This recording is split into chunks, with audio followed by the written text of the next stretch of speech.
Well, live from Jackie Robinson Ballpark in beautiful downtown Daytona Beach, Florida, it's time for this evening's broadcast of Bethune-Cookman University Baseball on CatEye Network Radio. Tonight, the Bethune-Cookman Wildcats, 15-11 and 7-1, sitting atop the Southwestern Athletic Conference. They face cross-state rival, the UCF Knights, 18-7 and 6-6. In their first season in the Big 12. Hello and a very warm welcome. My name is Michael Trevello. Happy to have your company. Flying solo this evening as we are a bit stretched manpower-wise here at the Jack.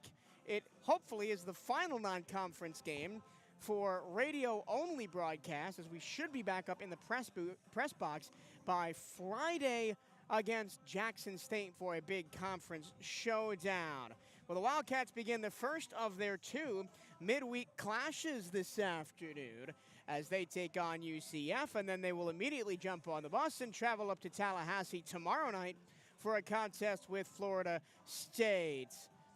UCF comes in ranked in a couple of the major baseball polls. They are number 20 in the perfect game rankings and number 25 in D1 baseball. The Wildcats on the mound tonight start Colby Lepovsky for his second start of the season. He's got a 6.52 ERA, 4 appearances with 1 start, 9 2/3 innings. He's given up 10 runs on 12 hits, 7 walks, 6 strikeouts, and opponents batting .324 against him. The rest of the Wildcats in the field, it'll be Sergio Rivera in right, Garrett Chun in left, Jose Gonzalez, the designated hitter, Manny Sufrain at first base, Ramses Cordova at shortstop, Jorge Rodriguez behind the plate, Peter Vasquez at third, Colton Olison at second, and Daniel Figueroa at center field, the exact same 8 besides the pitcher that started the Sunday contest against Alabama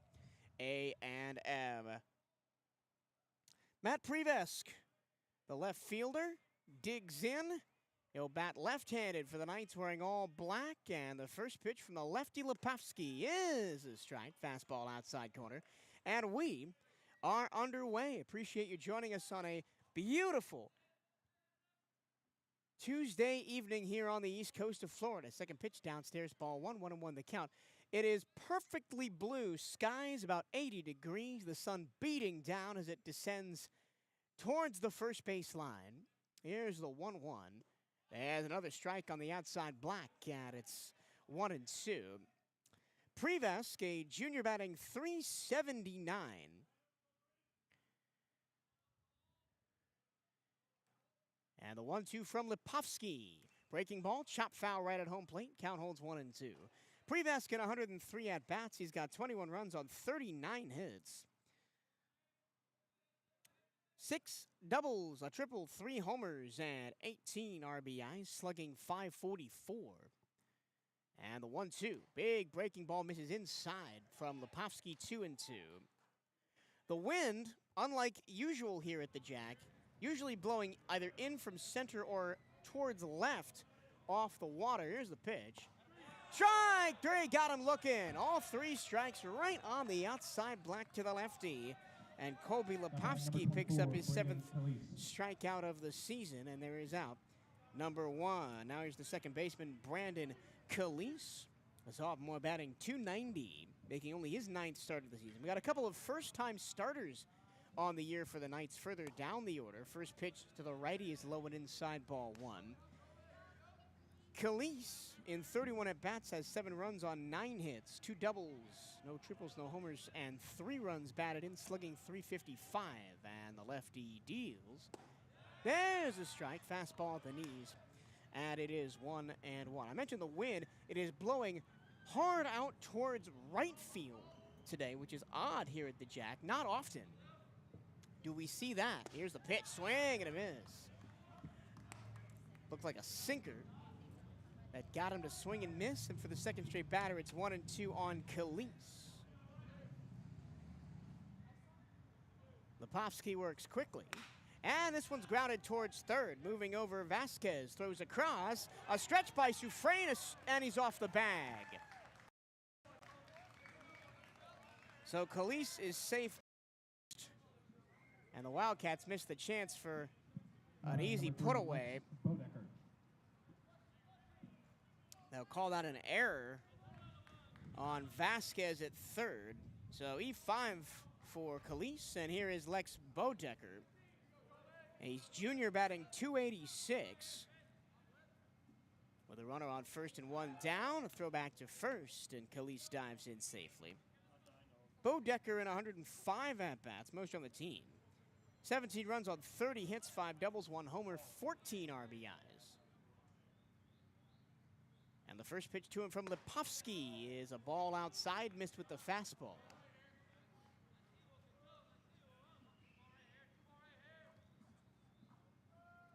Lipovsky, the junior left-hander on the hill today for the Wildcats. And he spins and throws it back to first. Khalees once again slides in safely. On first after an error on the third baseman pulled Soufrain off the first base bag. Would have had him otherwise. Lipovsky, the 1-0 in the dirt, 2-0.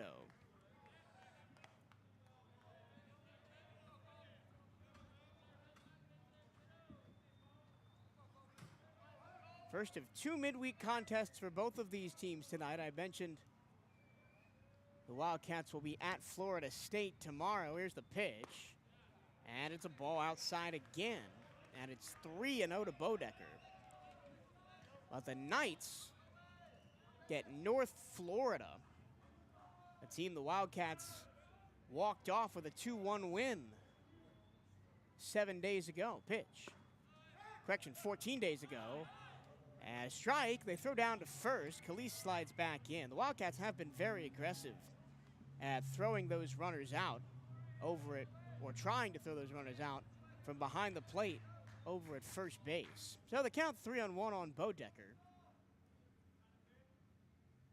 And the pitch. Ground ball towards first and foul. Just to the right-hand side of the bag, and we'll reset 3-2 the count. Rest of the UCF lineup, we've already seen Prives, Khalees, and Bodecker. Jack Ziska plays right field. Andrew Estrella is the designated hitter. Anthony Calabro is in center field. Here's the payoff. Popped high in the air to the left-hand side. Moving over Chun, the left fielder. It's actually the center fielder, Figueroa, that comes in and calls him off to make the catch, and there's 2 away. And now here is Jack Ziska. The senior batting .315 in 89 at-bats. He's got 21 runs on 28 hits, 5 doubles, a team leading 4 homers, and 15 runs batted in. Rest of the UCF lineup.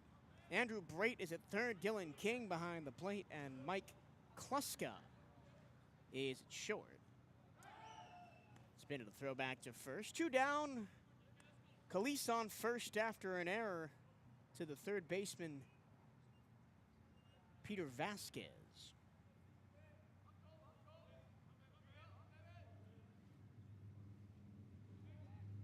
Ziska awaits the first pitch, and here it is. And it's a fastball up and away for ball 1. Didn't miss the zone by much, Lipovsky. The Wildcats will want Lipovsky to go pretty deep into this start, considering A, they have a game tomorrow, and B, they got a very important conference series coming up over the weekend here at the Jack. Another spin and a throw back to first. Wildcats currently sitting in first place in the SWAC's Eastern Division at 7-1 through the first 2 weekends. That 1 game washed out. Sorry, first 3 weekends. And here's the 1-0, swing and a miss at the breaking ball that broke down and into the righty Ziska, and it's 1-1. And they've got Jackson State, who started the year on an absolute tear. The Tigers had a strong non-conference schedule. Here's the 1-1, and another breaking ball swing and a miss, and it's 1-2.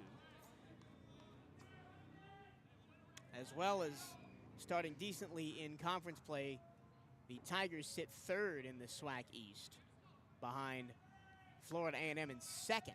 The Wildcats took 2 out of 3 of 2 weekends ago. There's a pitch in the dirt, 2-2. Still 2 down here in the top of the first. Wildcats trying to avoid the fate that they had in all 3 of their conference games this past weekend, as Alabama A&M plated runs in the top of the first in all 3 contests. Of course, the Wildcats did come back to sweep the Bulldogs in all 3 games. After another check over to try and get Khalees at first, the 2-2. Ground ball towards third, through the diving glove of Vasquez and into the corner in left. Rounding third and coming home is Khalees. The throw to the plate is not in time. Khalees slides in under the tag, and it's an RBI double for Ziska, 1-0 Knights. So I might have jinxed it there as the Wildcats give up another top of the first run here at the Jack, their 4th game in a row. And now here's a name familiar to you if you've followed local baseball. Andrew Estrella. He's a junior batting .263, but the designated hitter today is crucially a transfer from Stetson. Played most of the games last year for the Hatters. He's got Ziska on first and 2 down. First pitch low and away to the right-hand hitter, 1-0. Estrella, in 57 at-bats on the season, has 13 runs on 15 hits, 5 doubles, 6 homers, and 21 RBIs. Pitch. Hit into the gap in left center field. That is going to get down and hop over the wall for a ground rule double. Ziska scores from second, and it's 2-0 Knights. So back-to-back doubles for UCF. Now batting number 29, Anthony. After 2 of the first 3 batters got out pretty routinely. So the error comes back to hurt Bethune-Cookman. As without that error, we'd be out of the inning without any of this nonsense.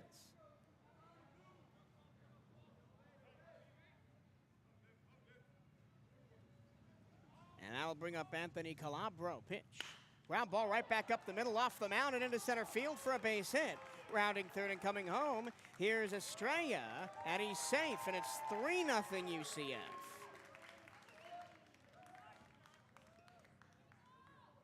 So after the strikeout and the pop-out, the error that put Khalees on, and then 2 straight doubles and a single, means it's 3-0 Knights.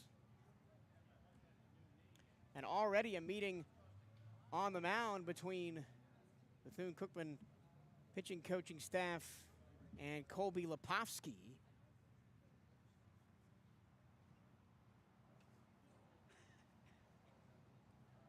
Notable midweekers played by UCF earlier this season. They beat Miami down in Coral Gables 4-3. Beat South Florida 3-2 in 10 innings. Beat Florida 9-6. Beat Stetson 7-1. And beat Florida Atlantic 3-2. And Jacksonville 6-0. I'll have more on that Jacksonville game when we see the Knights starting picture of Cade Boxrucker in the bottom of the first when we get there. Number 26, Andrew Brate. But now here's the 7th batter of the inning, Andrew Brate, the third baseman, with Calabro on first. Calabro and Dylan King, who's on deck, are the 2 Knights making their first starts of the season tonight. Pitch from Lepovsky, breaking ball inside, 1-0 to the right-hand hitter. Brate bats .244. In 90 at-bats, he's got 16 runs on 22 hits, 2 doubles, 1 homer, and 10 RBIs. And he's looking to continue the train for UCF, and he does. Looping one into left field for a base hit. Moving to third is Calabro. He slides in there safely under the tag as Brate doubles, and now there's second and third and 2 down. 4 straight hits for UCF here in the top of the first.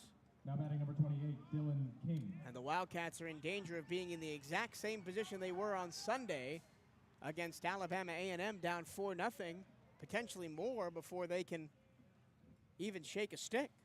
Here's Dylan King, the other first-time starter today. making his 8th appearance of the season, batting 167 in 6 at-bats, no runs, 1 hit. First pitch to him, breaking ball, strike, no, ball 1. As that was somehow missed the zone, looked pretty good to me. But it's ball 1.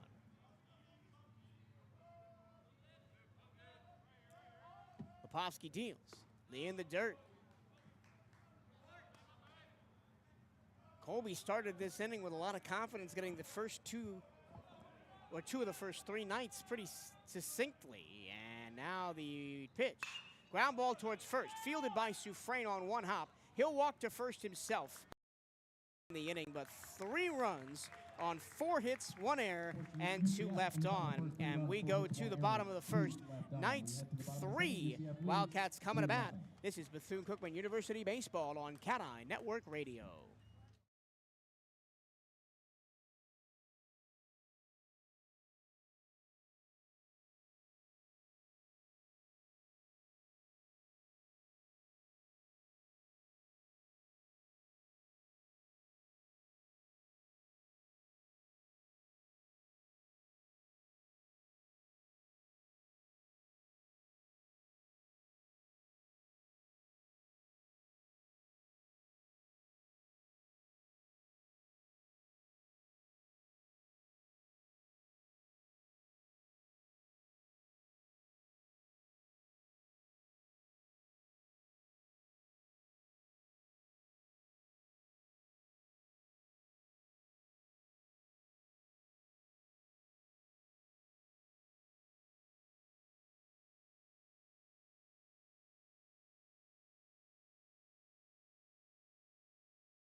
To the bottom of the first we go here at the Jack Tuesday night contest between the UCF Knights and the Bethune-Cookman Wildcats. Wildcats, for the 4th game in a row, are in a hole as they come to bat in the bottom of the first. 3 runs on 4 hits for the Knights in the top of the inning make this a 3-0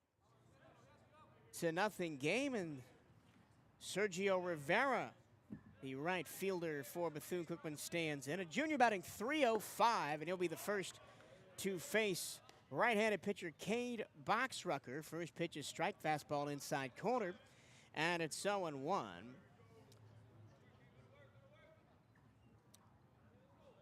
Boxrucker kicks and deals in the dirt, and it's 1-1. Boxrucker has a .448 ERA. He's 2-1 in 6 appearances with 5 starts. He's pitched 20 1/3 innings this season. Is 1-1. Is in there for a strike at the knees, 1-2. He's given up 10 runs on 12 hits, 9 earned, striking out he's given up 18 runs on I'm going to start all over. He's given up 13 runs on 18 hits, all earned, as a pitch goes high and inside for ball 2. 2-2 the count to Rivera. Striking out 17, walking 8, opponents batting .231 against him. 2-2 in the dirt, low and away, 3-2. Boxrucker coming off of his best start of the season 7 days ago against Jacksonville. He was 1 out away from a no-hitter against. broken up by a double in the ninth. Here's the full count delivery. Swing and a grounder foul outside of third. It looks like Rivera might have fouled that one off his shin as he comes up limping, has to walk around the batter's box to try and regain some composure. Rivera batting .305 and 105 at-bats. He scored 23 runs on 32 hits with 7 doubles, 2 triples, no homers, and 14 RBIs. And a fastball misses outside, ball 4, so the leadoff man is on for the Cats. Sergio Rivera walks. Now batting for the Wildcats, left fielder number 34, Garrett Chun. And here's the team RBI leader on the Wildcats right now, Garrett Chun. 24 RBIs, the best in maroon and gold. He's batting .271 in 107 at-bats. He's got 15 runs on 29 hits. 3 doubles, a triple, no homers, and as I mentioned, 24 RBIs. Runner on first, nobody out. First pitch is upstairs to the lefty, ball 1. Knights tonight in all black. UCF, the diagonal lettering in white on the left side of the chest. Here's the pitch. Outside, missed with a fastball, 2-0. White numbers, gold trim, and the Knights head logo on the sleeve. Wildcats maroon caps, gold jerseys with Bethune in script in maroon across the front, trimmed in white. Numbers the same. Boxruckers 2-0 is upstairs and away 3-0. Chun, a short guy, just 5'7". Has a shorter strike zone than a lot of guys at this level. Here's the 3-0. That's a fastball down the middle, 3-1. Something these Wildcats do like to do is steal, especially with Sergio Rivera on. 14 steals on 18 attempts is the most by a Wildcat this season, and he's been dancing over there at first. 3-1 the pitch. Runner goes, ball outside. And the 2 straight walks to start the inning for Cade. Nobody out, and here's Jose Gonzalez. Well, now batting, if hitter number Garrett 21, Chun Jose is the Gonzalez. leader in RBI, Jose Gonzalez is not far behind. The freshman batting a team-high .358. And we're going to get a meeting on the mound already for Cade Boxrucker, as he's walked the first 2 batters of the inning. As Cade, after his gem against Jacksonville, was named the Big 12 Co-Newcomer of the Week. And he was given a 3-run lead after the top of the first. He does have one of the better pops in his fastball that we've seen of the Jack this year, hovering around the low to mid 90s. Meeting on the mound over, and we'll get back to baseball. Here is Jose Gonzalez. I mentioned batting .358 in 95 at-bats. He's got 16 runs on 34 hits. 2 doubles, a triple, a homer, and 20 ribbies. And he's got first and second, nobody out. First pitch in the dirt, ball 1. Missed with the fastball, did Boxrucker.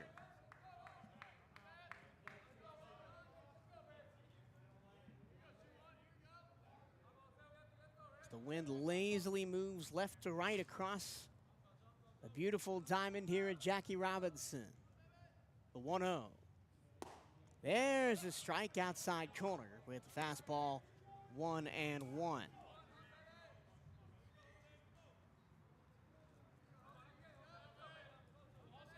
Boxrucker, the senior from Westchester, Ohio, deals breaking ball hit in the air to center field. Moving back, Calabro, he makes the catch. Tagging from second and going to third is Rivera. Chun holds at first. So we'll have runners at first and third with 1 down for the first baseman, Manny Sufrain.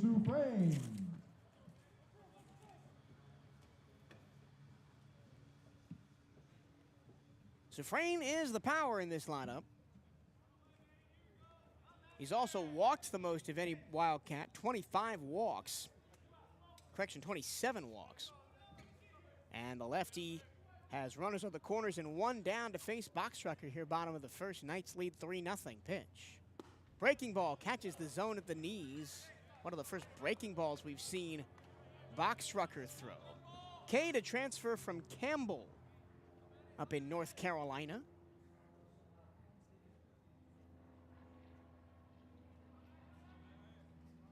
The 0-1. Outside miss with a fastball, 1-1.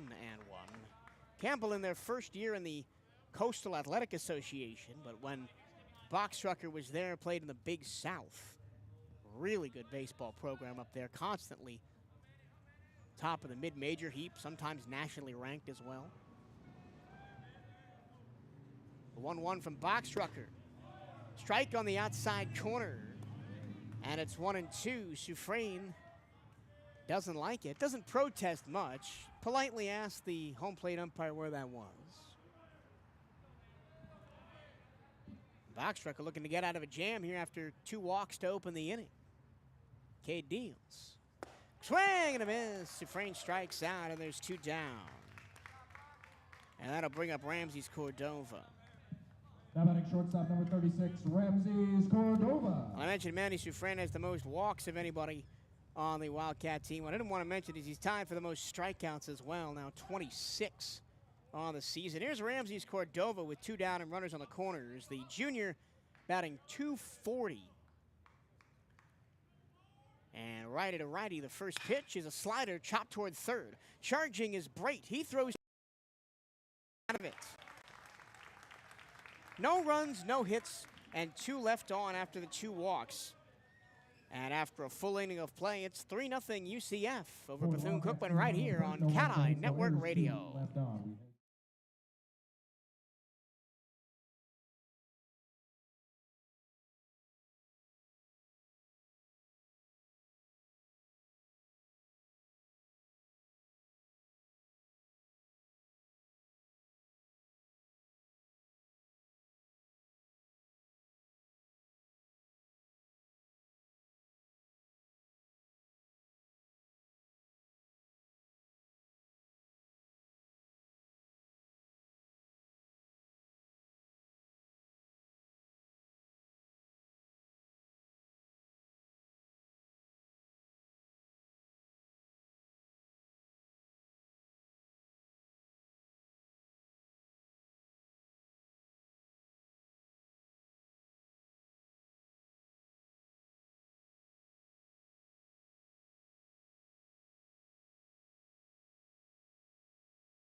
Mikey Kluska. We go to and after UCF sent 8 to the first, or 8 to the plate in the first, they'll start with a 9-hole hitter, Mikey Kluska, the shortstop. Kobe Lepofsky still on the hill for Bethune-Cookman. His first pitch is a fastball in there for a strike.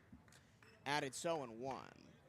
After 2 of the first 3 were retired in the first, the Knights went on a rampage with 4 straight hits, 3 of those doubles to take a 3-0 lead. Second pitch is a changeup outside to the right-handed hitter Kluska, and it's 1-1. Here's the pitch. Breaking ball, swing and a miss, and that's the best pitch from Lepofsky when he goes with that sweeping curve that breaks in to righties and away from lefties. Kluska on the season batting .237 in 80 at-bats. He skies one to right field, not deep. Moving in is Rivera, and he makes the catch. And there's 1 down. I will get to Kluska's numbers Now batting number 43, next Matt time he Prevask. is up, and Matt Prevask comes back to the top of the order for UCF. He struck out his first time up to open up the contest. First pitch from Lepofsky. Ground ball towards the shortstop. Cordova muffs it, and there's no play at first. And Prevask is safe. That was right at Ramses Cordova. Must have taken a weird hop. But it just completely ate him up. And just like the first inning, a misplay in the infield on with one out. And here's Braden Calise, who was a beneficiary of the error on the third baseman, Peter Vasquez. First pitch to him, breaking ball, slices through the zone, and it's 0-1.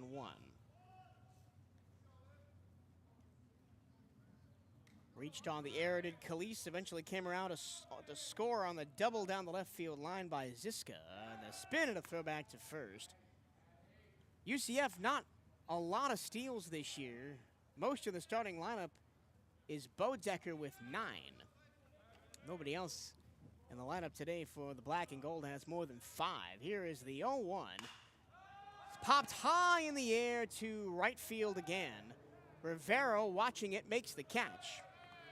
And there's 2 down on 2 F9s that Sergio Rivera didn't really have to move for either of them. Now batting number 3, Lex Bodecker. And the Wildcats defensively are in the exact same spot they were in inning number 1, with a runner on first and 2 down.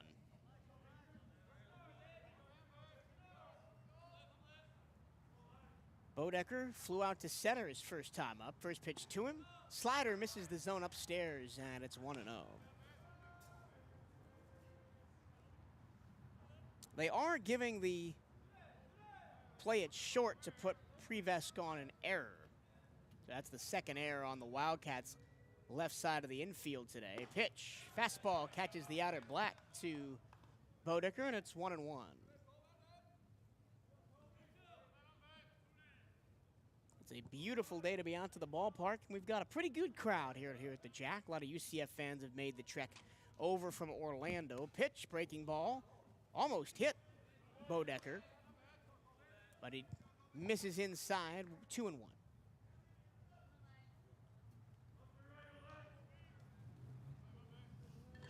With a runner on first and 2 down, Wildcats trying to have a quiet second inning. Pitch, breaking ball hit high in the air to right, but not deep again. Rivera 3 steps in, camps under it, makes the catch, and Sergio Rivera makes all 3 putouts. They work around the error. No runs, no hits, 1 error, and 1 left. And we go to the bottom of the second. 3-0 Knights over Bethune-Cookman here on CatEye Network Radio.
We go to the bottom of inning number 2 here at Jackie Robinson Ballpark. It's the UCF Knights 3, the Bethune-Cookman Wildcats 0, but the Wildcats did threaten in their bottom of the first, getting 2 on base with nobody out. Just couldn't bring him home as a flyout, strikeout, and ground out forced by Cade Boxrucker left 2 aboard. First pitch from Boxrucker to Jorge Rodriguez, the catcher, is a slider low ball 1.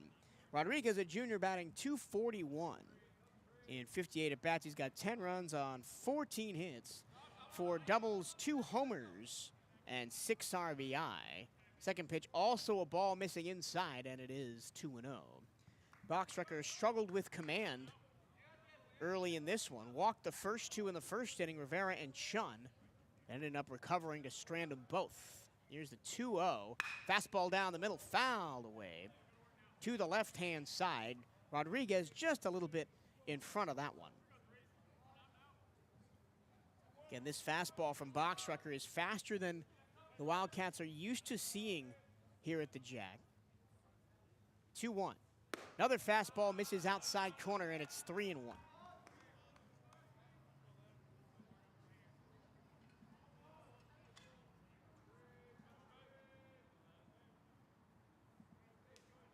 And the pitch. Inside, it hit him. Right on the ribs. That's gotta hurt for Rodriguez. The third free pass issued by Boxrucker here in an inning and a third. 2 walks and now the hit by pitch, and they'll bring up the third baseman, Peter Vasquez, who will be looking to make amends for his error in the top of the first, which would have been out number 3. Instead, it led to 3 runs for the Knights. Breaking ball slider comes inside and almost hits Vasquez, the left-hand hitter, who is a junior hitting .277 in 65 at-bats. He's scored 8 runs on 18 hits, 2 doubles, 9 RBIs, slugging .308. And he hits this one high in the air, but foul third base side and into the St. Johns River.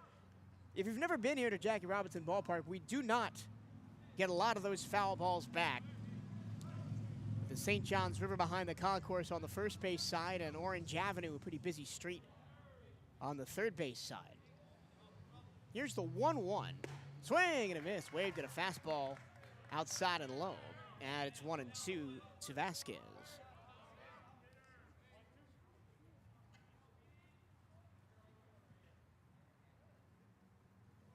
Boxrucker checks the runner at first. Comes set, and from the stretch deals. Swung on, grounded to second, could be 2. On to first for the second one in time. And it's a double play. Calise, who had to move to his right, fielded the ball, took his momentum to the bag, and then fired across. Now batting second baseman number 2, Colton Olesen. And now here's Colton Olesen, the second baseman, the senior, with 2 down in the inning after the double play. First pitch to him is the ball. Fastball up by the bill of the helmet. Olesen batting .200 in 80 at-bats. He's got 10 runs on 16 hits, 3 doubles, no homers, 9 RBI. Second pitch to him is hit in the air to center field. Moving back, Calabro. He makes the catch, moving back towards the track. Solid contact by Olesen, but nice work by Calabro in center field to track it down. So nothing doing for the Wildcats as a double play gets Boxrucker out of another jam. And we go to the third, still 3-0 Knights here on CatEye Network Radio.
We head to the third, still 3-0 Knights over Wildcats of Bethune-Cookman here at Jackie Robinson Ballpark. Jack Ziska will lead off, and he started the merry-go-round back in the first inning with 2 down and a runner on first. He doubled down the left field line, then went all the way to the corner. First pitch to him. He swings and hits it high in the air to left center. Moving over is the center fielder, Figueroa. He squeezes it 3 steps from the track, and there's one away. And that'll bring up Andrew Estrella, who continued the first inning barrage with a ground rule double to left center field that hopped over the Daytona Beach International Airport sign on the wall out there. First pitch to him, a fastball that got away from Lepofsky outside to the righty 1-0. Colby deals, breaking ball swing and a miss. That's a nice pitch. Little sinker that ends up in the dirt. So it's about waist high, and it's 1-1. Lepofsky, the junior from Fort Lauderdale, working quickly, fires another sinker that misses away, and it's 2-1. A transfer from Florida State College at Jacksonville, as many of these Wildcat players are. Pitch. Off the end of the bat, foul first base side. That'll make the seats. And it's 2-2. Last year, 18 starts and 30 appearances for FSCJ at a 7.39 ERA and 102 innings. Lepofsky deals. Swing and a miss. Dropped the ball behind the plate, did Rodriguez, but he throws to first in time to complete the strikeout. That little sinker that dips away and just dives towards the plate right at the end is really fooling these Knights hitters. And there's quickly 2 away. As here's Anthony Calabro, who bats with nobody on and 2 outs. First pitch to him. Breaking ball, strike, caught the outside corner. And it's 0-1. Calabro singled right back up the middle in the first. That scored Estrella from second. That was the third of the 3 Knights runs as a fastball misses high, 1-1. Brait doubled after that, but Calabro could not get home from first. Breaking ball strike, slashes through the zone left to right. And it's 1-2.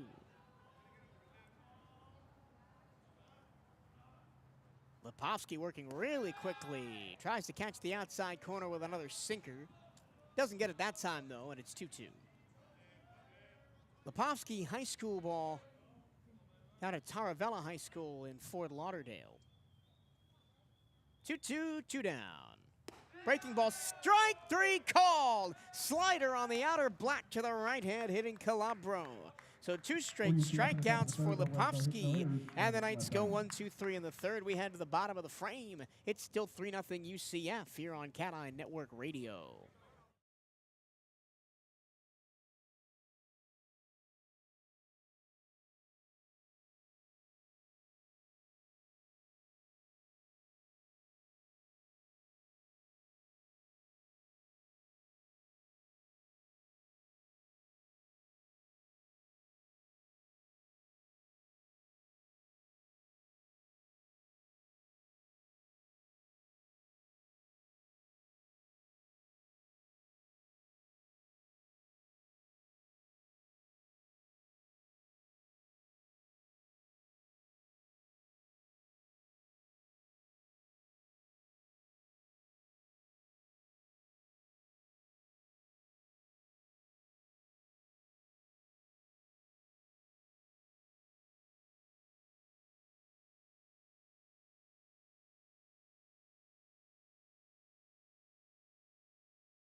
To the bottom of the third we go.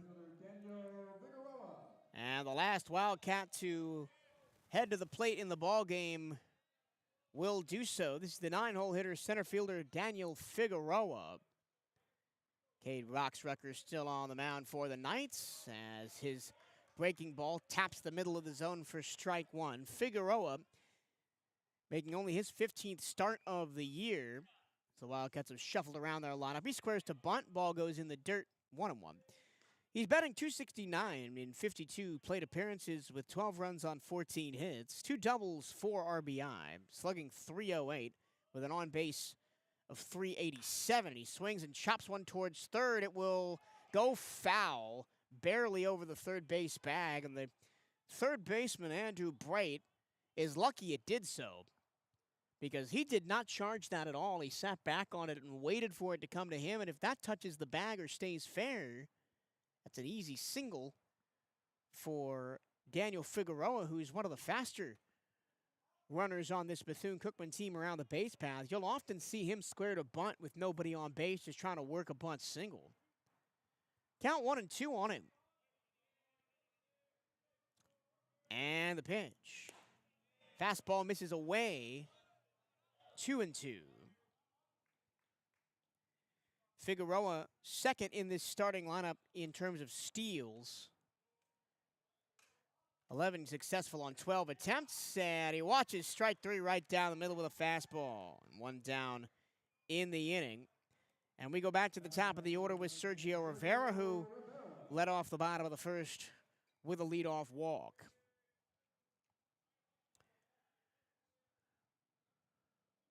Rivera, the junior from Bayamon, Puerto Rico,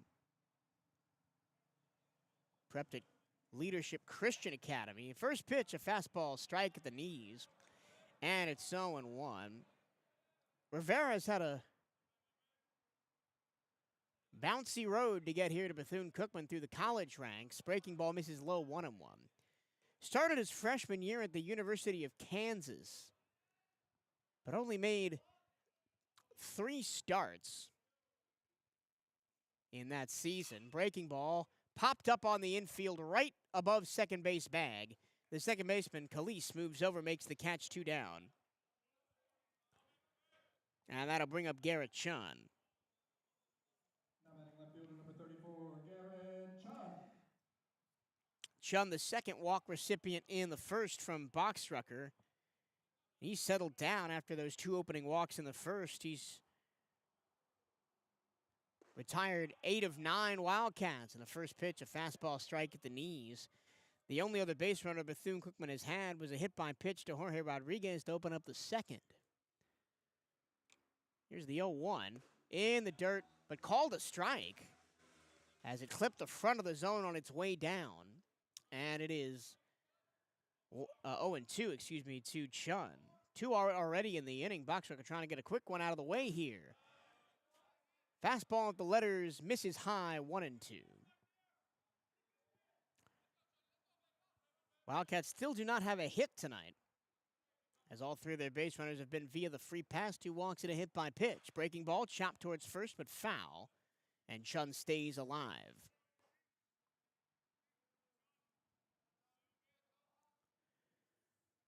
As the sun begins to set below the grandstands on the third base side, here's the 1-2 pitch.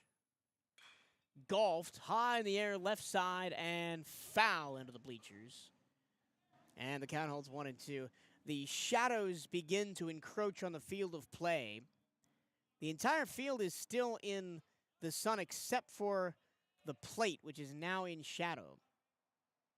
The 1-2. Fastball, swing and a miss. Got Chun with a high cheese upstairs and away. 1-2-3 go. The Cats in the third. We head to the fourth. 3-0 UCF over Bethune-Cookman here on CatEye Network Radio.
Leading things off for Back at the UCF, jack 26, for Andrew Bethune-Cookman Brink. Baseball against UCF in a Tuesday night clash here midweek.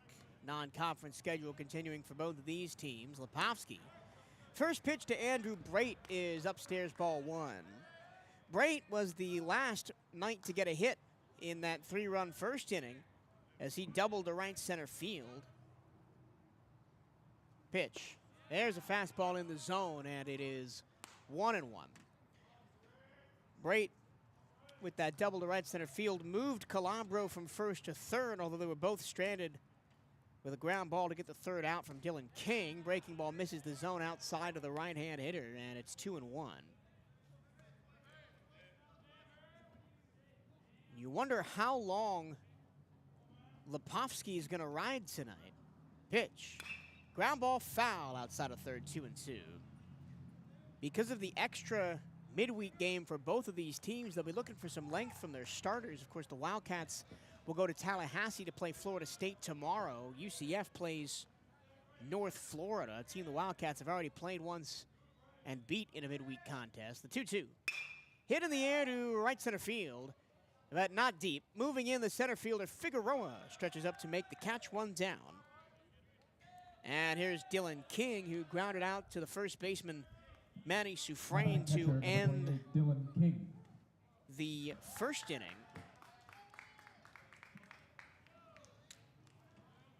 King, one of 2 Knights making their first start of the season today. The other one, Anthony Calabro. And that ground out his first time up was only the 7th at-bat of the season for King. First pitch to him is upstairs and away, ball 1. This is a lefty-to-lefty matchup. Pitch on the way from Lepofsky. That catch one catches the outside corner, and it's 1-1. Lepofsky at his best, and really most of the Wildcats starting pitchers, when they're working quickly. Breaking ball doesn't catch the inside corner to the lefty. 2-1. Once you start getting guys on, you have to worry about pickoffs and steals and looking guys back. The speed slows down and the consistency goes a little bit for this Bethune-Cookman staff. That one in the dirt, over-rotated on the fastball, did Lepofsky 3-1.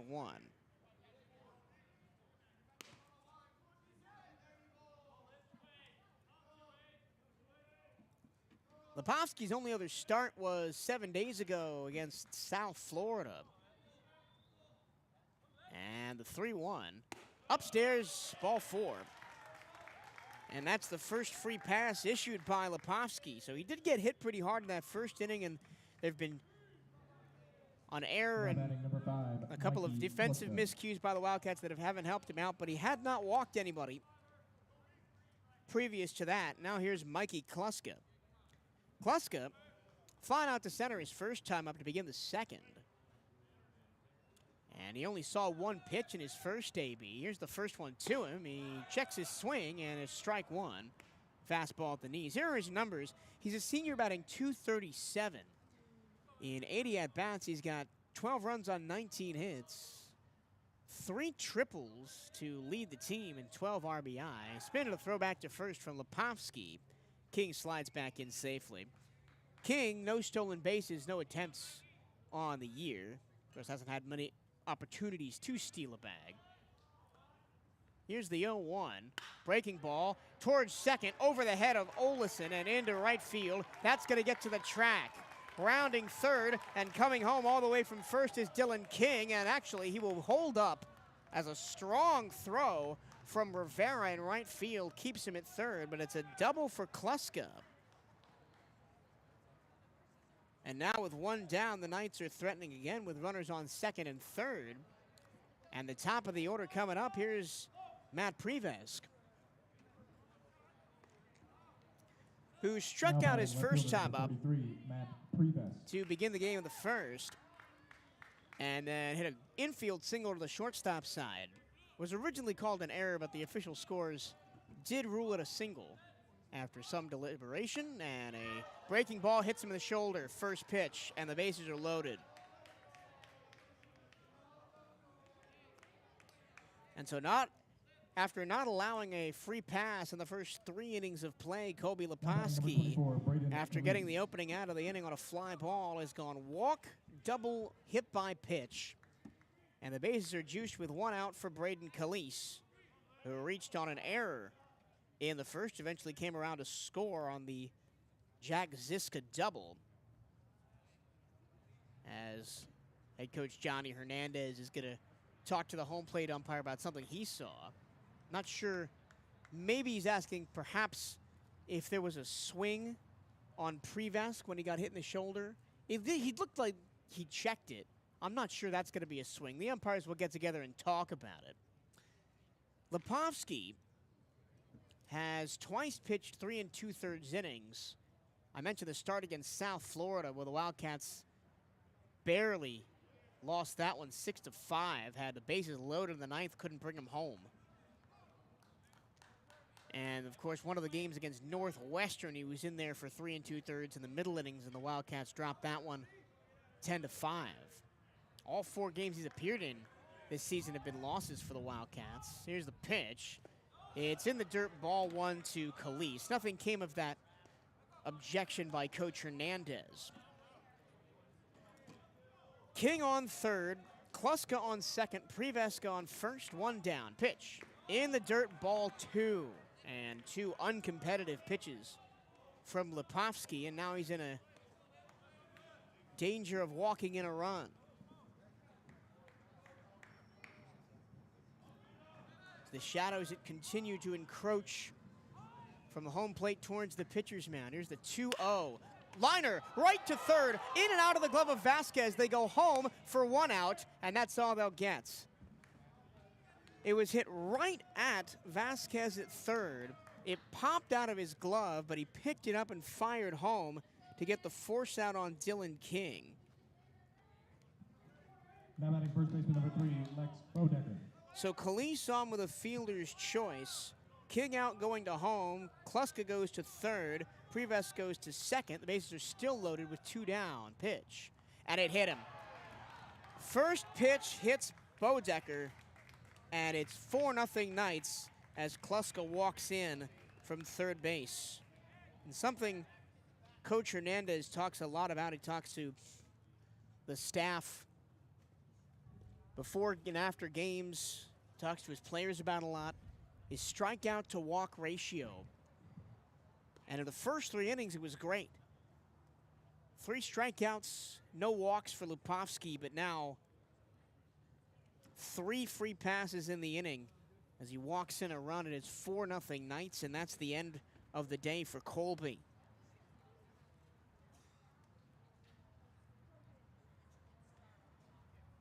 So Bodecker on with a hit by pitch.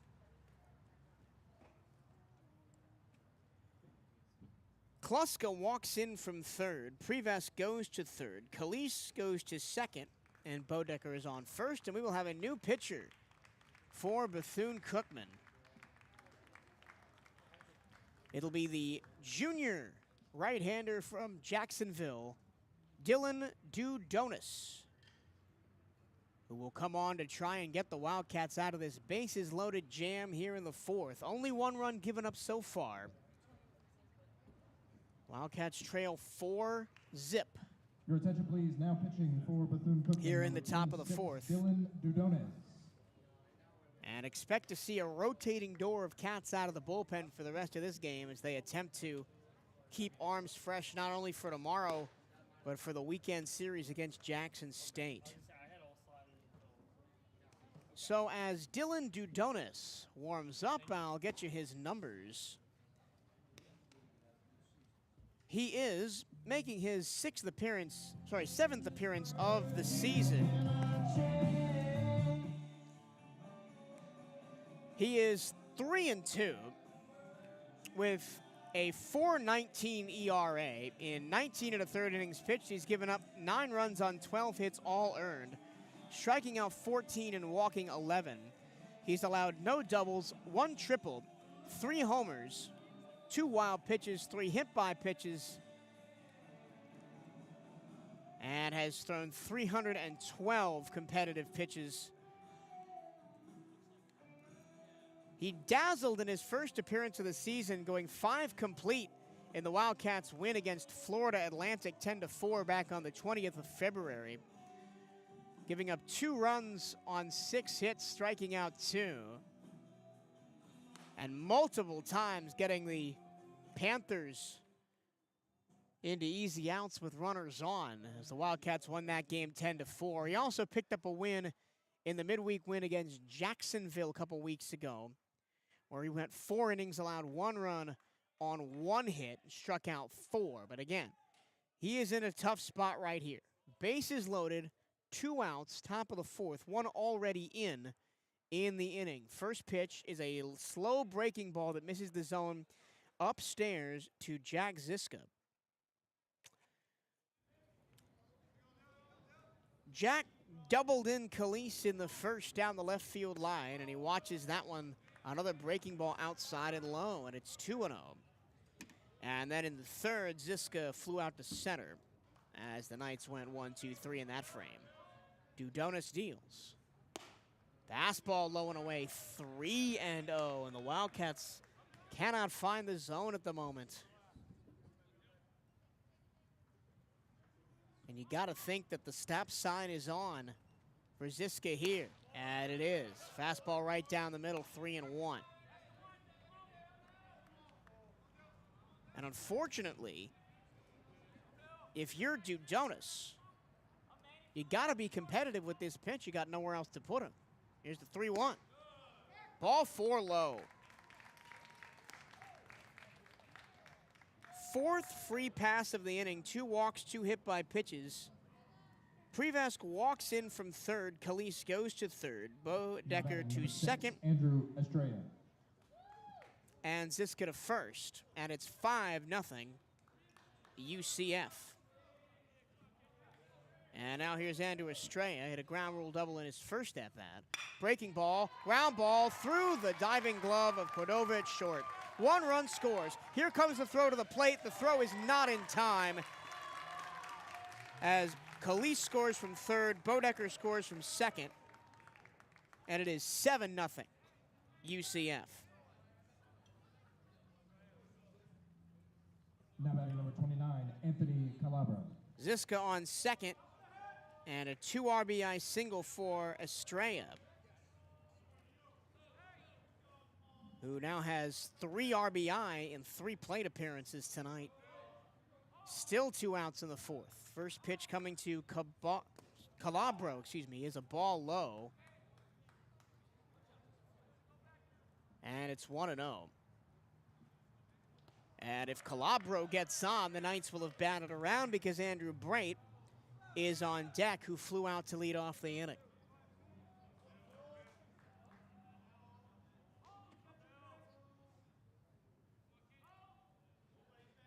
Pitch from Dudonis. Spiked it into the ground.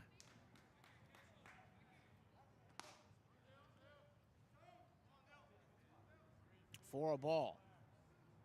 2 on, 2 out. 4 already in to go along with the 3 in the first for the Knights. They now lead at 7-0. Dudonis is coming to try and quiet the ship, and he hasn't done that as he misses again with another breaking ball that doesn't find the zone. The count is 2-0. The first pitch did not count of the at-bat as there was a timeout called. The pitch. Fastball down the middle, strike 1, 2-1 the count. Wildcats just looking to get out of this inning, and once again, they have given up runs with 2 outs. Swing and a miss. Actually caught a piece of it and fouled it off the plate. Count is 2-2 on Calabro. Anthony singled in Estrella in the first and struck out to end the third in his first 2 plate appearances. And he's got 2 on with 2 out here, staring down a 2-2 count. Dudonis spins and lazily flips that back to Olesen at second. No real attempt to get Ziska.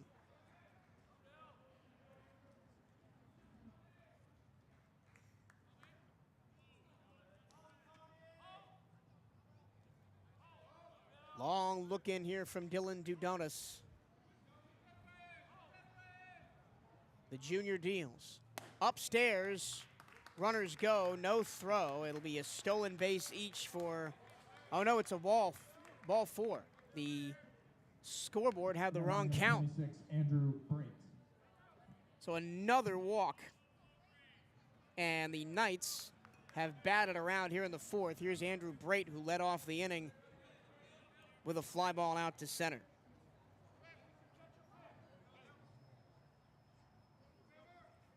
Five free passes in the frame for Bethune-Cookman. 3 walks, 2 hit by pitches. And a slider misses way outside. First pitch to Brate. Rodriguez has to dive for it to keep it from going to the backstop. And here comes pitching coach Joel Sanchez again as more work begins in the Bethune-Cookman bullpen.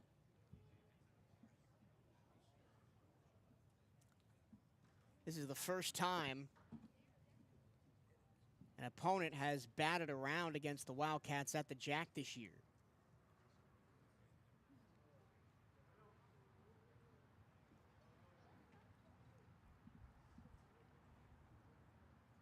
Coming up for the Knights, they're home at John Uliano Park tomorrow night for a matchup with the North Florida Ospreys.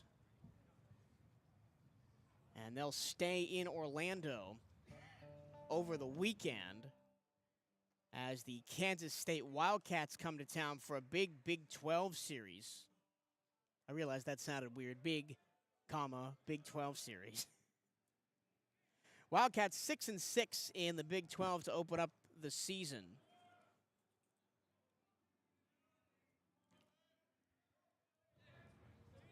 And no pitching change, but 2 players throwing down to the first base bullpen. The count is 1-0 to Brate in his second plate appearance of the inning. Pitch. Ball low and outside, missed with the fastball. If this were basketball, I'd say there's a lid on the basket. There's a lid on the strike zone right now for the Wildcats. Fastball fouled away, and it's 1-1.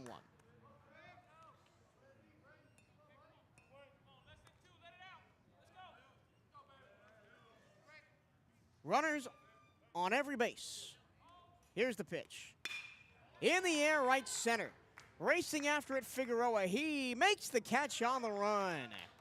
And that's the end of the inning. So Brate flies out to center twice, but the Knights bat around 4 runs, 2 hits, no errors, and 3 left on. Crucially, 5 free passes, 2 hit by pitches, and 3 walks in the frame for the Wildcats. We go to the bottom of the 4th. It's now 7-0 UCF here on CatEye Network Radio.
The designated hitter, Jose Gonzalez, will lead things off in the bottom of the 4th for the Wildcats. The score is the UCF Knights 7, Bethune-Cookman 0.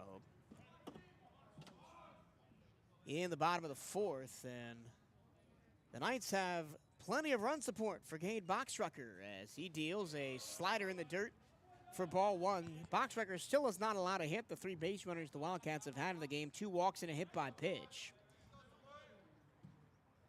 And those have been easily dealt with via the strikeout or easy plays in the field. Here's the 1-0. Low 2-0. Gonzalez flied out to center was the first out of the first inning. It did move Rivera over to third, but the next two got out and nothing happened there. Fastball strike right down the middle, 2-1.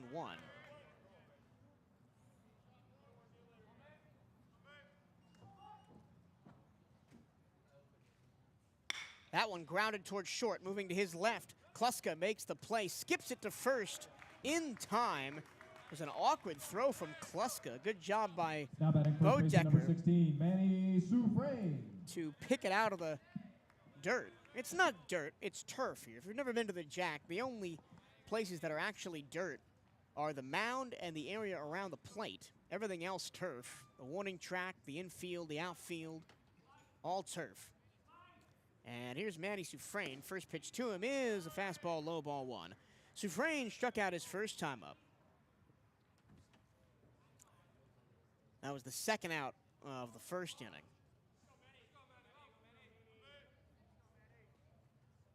1-0. Big swing and a miss at a breaking ball. And it's 1-1.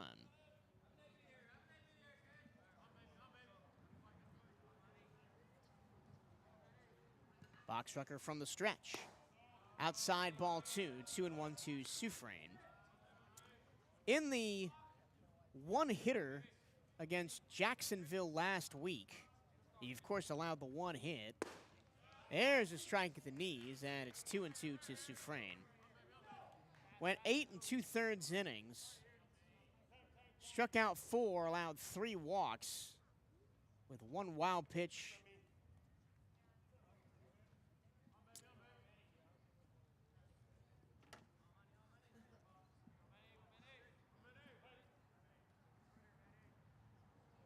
And the 2-2. Breaking ball, chop foul behind home plate. It'll still be 2-2. Boxrucker coming off 3 seasons at Campbell. In the last season there, which was last year, 18 appearances, 1 start, and a 4.50 ERA. He spikes one in the dirt, and the count runs full to Soufrain. And it's 3-2. Nobody on, 1 out. Bottom of the 4th, 7-0 UCF.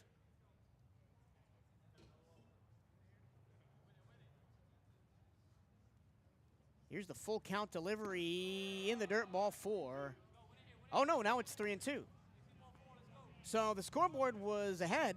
Apparently the count was only 2-2. And so now it's 3-2. So Boxrucker gets another chance at it here. Here's the pitch. Soufrain golfs it in the air, left field. Moving over is Prevesk. 2 steps from the track, he makes the catch. And there are 2 away. Good contact by Soufrain, and that is something that he has struggled to do early on in this season. Number 36, Ramses Cordova. Which has hit the ball the other way. The scouting report on him has mostly been pitch away to him because he can't catch up to it. If he starts putting those, maybe line driving those instead of popping them up, he'll be a more complete hitter. Now with 2 down, here's the first pitch. A fastball strike to Ramses Cordova, who grounded out to third to end the first. Boxrucker working quickly. Breaking ball, catches the bottom of the zone. And it's 0-2.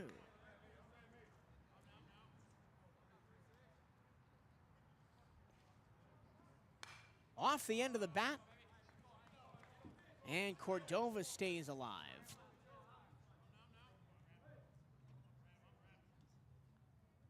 Ramsey's a junior from Mascot, Florida. The 2-2. Slider way outside, and it's 1-2. In the Orlando area, played at Timber Creek High School. Started his collegiate career at Division I Winthrop up in South Carolina. Here's the 1-2. Fastball chopped foul outside of third, and we'll do it again. Cordova has come up at some clutch moments. He was responsible for both runs in the win over North Florida a couple weeks ago. Hitting a solo home run and driving in the winning run in the 9th. Fouled straight back as Cordova stays alive again. If anything, Boxrucker's pitch count going up a little bit. Right now, 55 pitches through 3 2/3.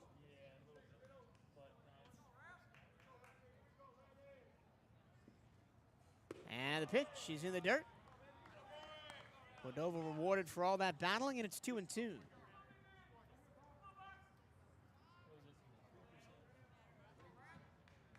2-2, 2 down. Breaking ball in the dirt and actually skips past King to the backstop. No harm, no foul because there's nobody on base. But the count runs full, so after being down 0-2, fouling off 3 pitches, Cordova's worked it back to a full count, trying to keep this bottom of the 4th alive here. Here's the pitch from Cade. Swung on and fouled away into the first base bleachers. Cordova just a little bit too far out front of that one. And he'll see another one from Boxrucker. The 9th pitch of the at-bat is another foul ball. This will be in play first base side, moving towards the bullpen, and it's out of play. So we'll see a 10th pitch of this AB.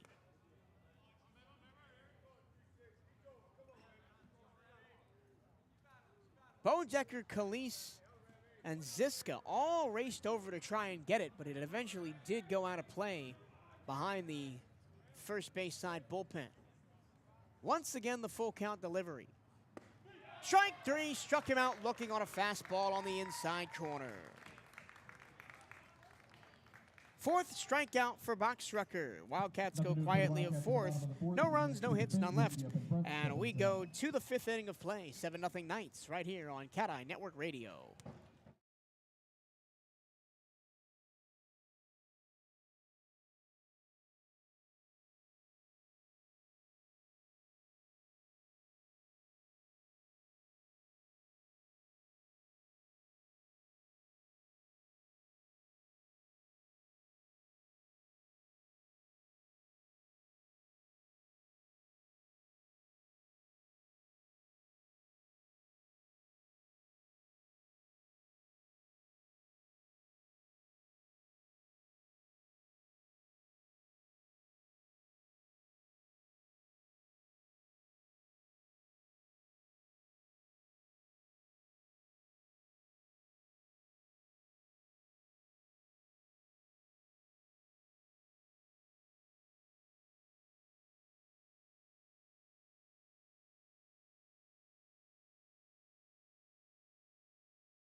Catcher number 28, Dylan King.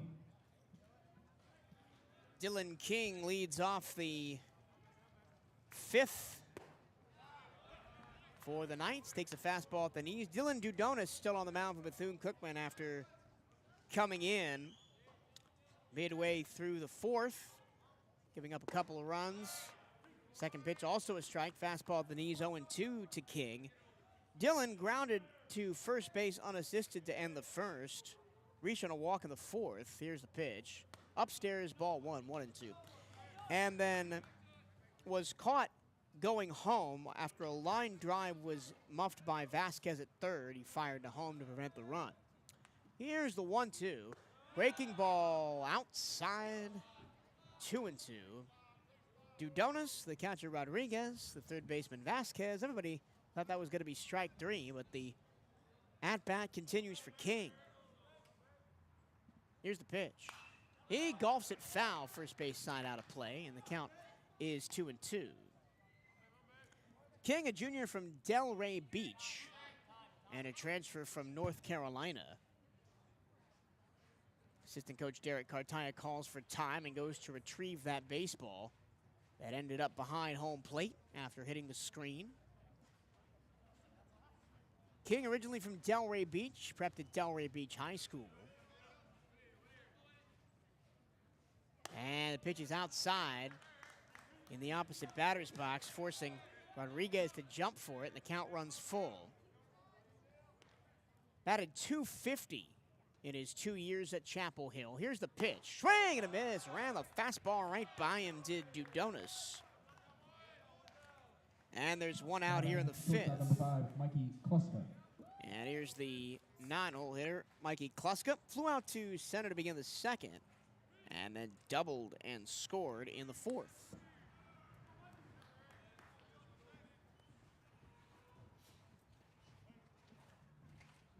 First pitch to the righty is line drive over the head of Olison at second into the right field for a base hit. Just took that one and went the other way with it.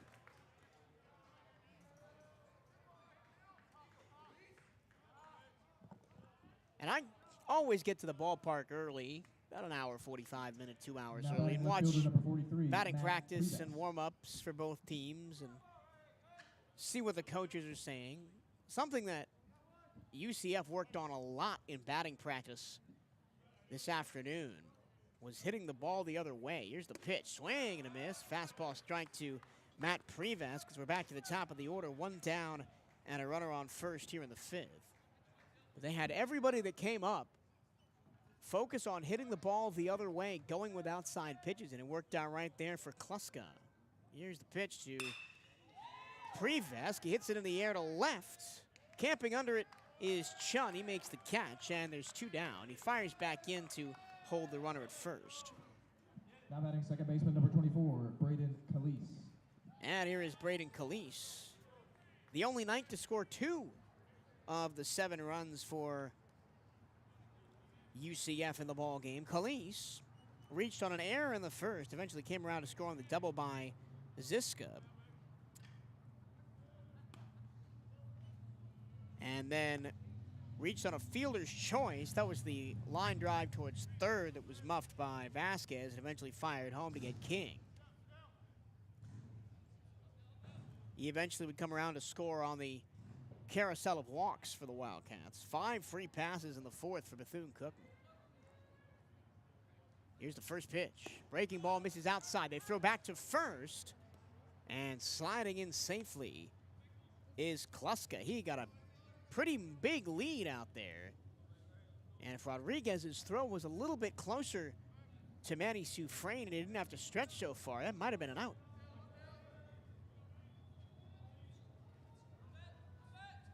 The 1-0 from Dudonis. Fastball low, 2-0. Yes, you can.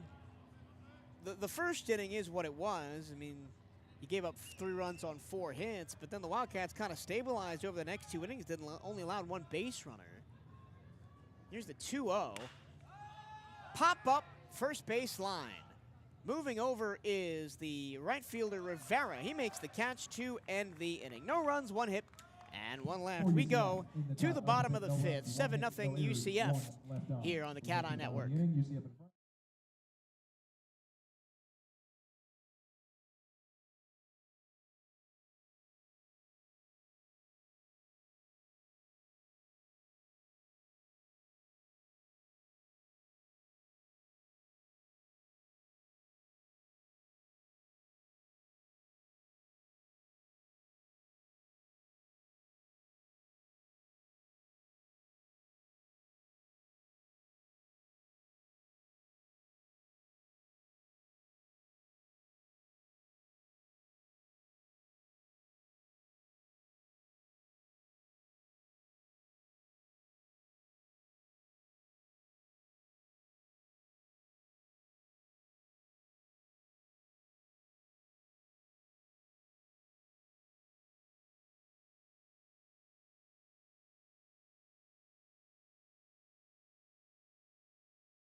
Leading things off for Bethune-Cookman catcher number 33, George Rodriguez. We go to the bottom of the fifth. 7-0 Knights. And still, a no-hitter is being turned in right now by Cade Boxrucker. The only damage, 2 walks and a hit by pitch. Rodriguez was the recipient of that hit by pitch. He watches a slider strike. And the count is 0-1. Rodriguez hit by a pitch to begin the second, but then was caught in the middle of a double play. Chops that one off the end of the bat, foul straight back, and it's 0-2. Hit by Vasquez.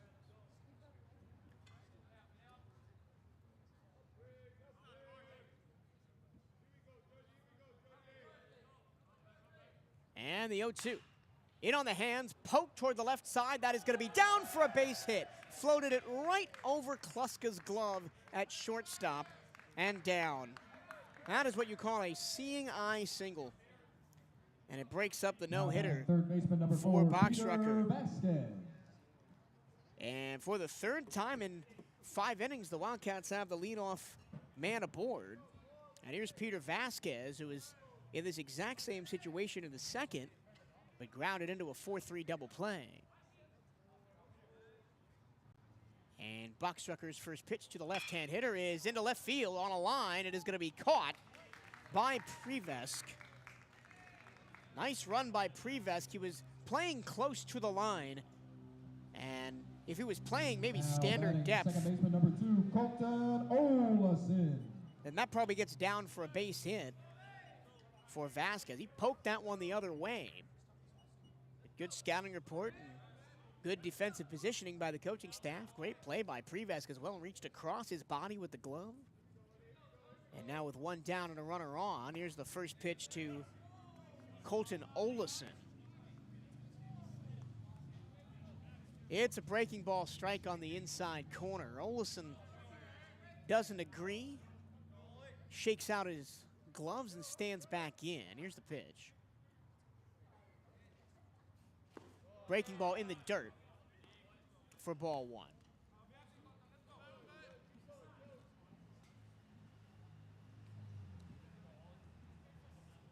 Long look in from the Westchester, Ohio native.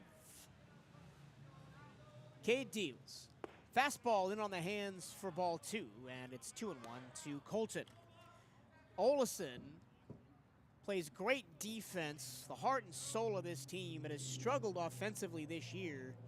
Was batting under 200 for a long time, has picked it back up to 200 even.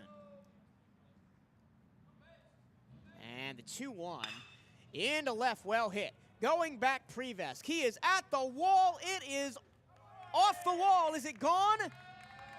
It's gone. No, it's a ground rule double.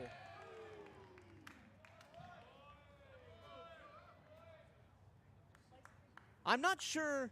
I did not see where that ball landed. I'm going to trust the umpires here. It was well hit out to left center. I thought it was going to barely clear the wall near the old-time scoreboard in left center. But it was barely. I guess I missed it bounce over, but it's a ground rule double for Olesen. Rodriguez goes to third. And now with 2 on and 1 out, here's Daniel Figueroa, and the first pitch hits him in the shoulder. You could tell what Boxrucker was trying to do there. He was trying to throw that sweeping curveball, but it didn't really break at all and just went straight into Figueroa's shoulder. And now the bases are juiced for the top of the order and Sergio Rivera with 1 down, and the Wildcats finally threatening here in the bottom of the 5th. Jorge Rodriguez led off with a little bloop single to shallow left over the glove of Kluska at short. Then Vasquez hit a sharp line drive to left that was caught by Prevesk with some good defense. Then Colton Olesen missed a home run by, must have been less than 5 feet. Ended up being a ground rule double, also deep to left center. And then Daniel Figueroa was hit by a pitch, and that's how we have the bases loaded, 1 out for the top of the order in Sergio Rivera. There was a meeting on the mound for UCF. It will not result in a pitching change. Nike is the official outfitter of the Bethune-Cookman Wildcats. Gear up on the newest BCU Nike gear at nike.com/Bethune-Cookman Wildcats. Big spot for BCU here. They had runners on the corners and one down back in the first, but this is bases juiced, one down. First pitch from Boxrucker. He spikes it in the dirt. Great job by King behind the plate to backstop it with his leg. If you've never been out to the Jack, it is a country mile to the backstop here. So if one gets by, you can bet your bottom dollar that Rodriguez on third is coming home. Long look in, here's the 1-0. Nice frame job by King to pick up a strike at the knees. 1-1 the count.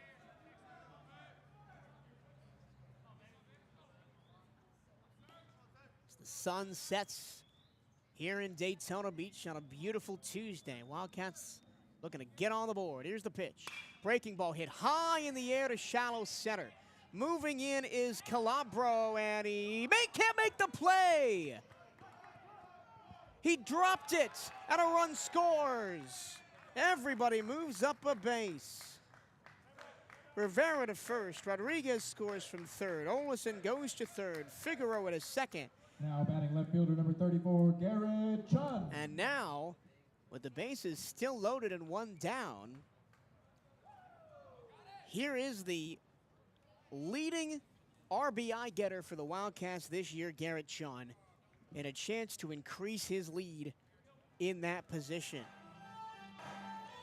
It has officially been given a single as the Knights are going to go to the bullpen. Boxrucker done after 5 1/3. Excellent job by Cade Boxrucker apart from this 5th inning. He gave up 1 run and is responsible for the 3 on base, obviously, but on 3 hits, walked 2 and hit 2 batters.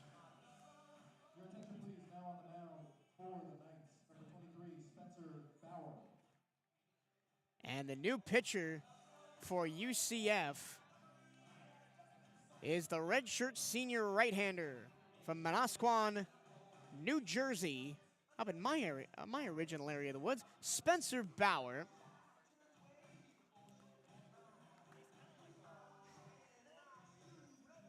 Pitched 4 years at Elon in the CAA. Mentioned the CAA earlier in the broadcast with Boxrucker being from Campbell, who moved from the Big South to the CAA last offseason.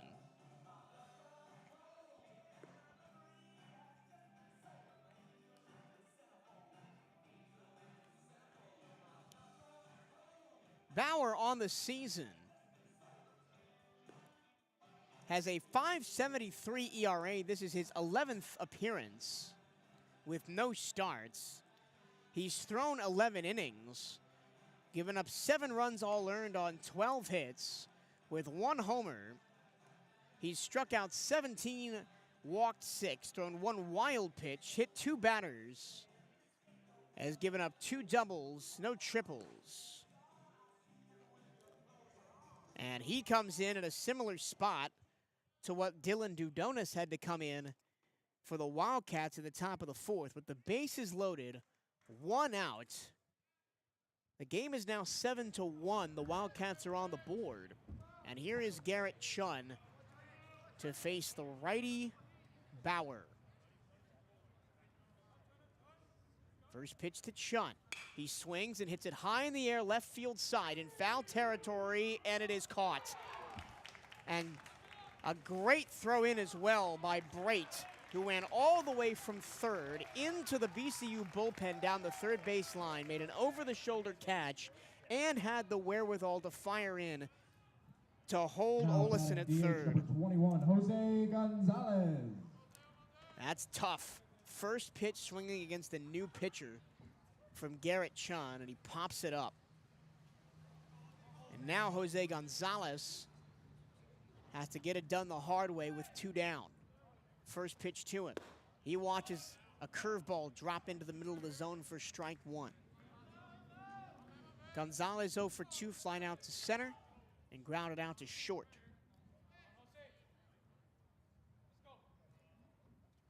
I mentioned Gonzalez, the second leading RBI getter on this team. Pitch, breaking ball, high pop into right center. Moving over, Calabro makes the catch to end the inning. So the Wildcats get 1 run on 3 hits, and they leave the bases loaded.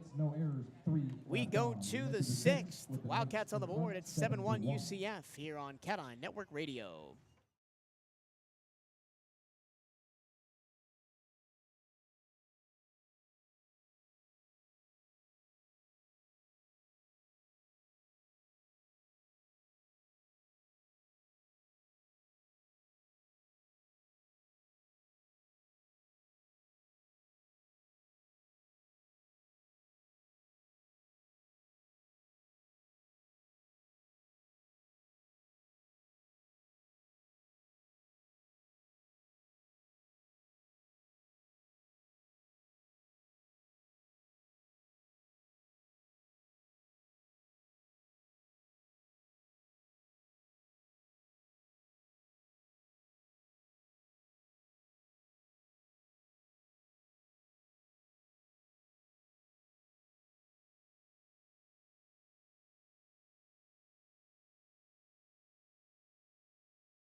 New pitcher on the mound for Bethune-Cookman as we head to the 6th in a 7-1 ball game. Knights lead this one.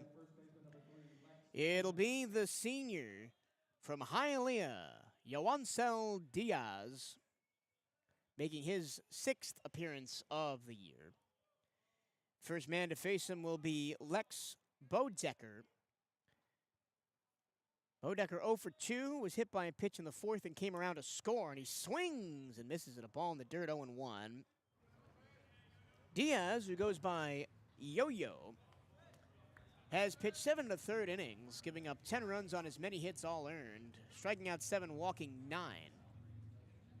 He's given up 2 doubles, no triples or homers, thrown 4 wild pitches, 1 hit by pitch.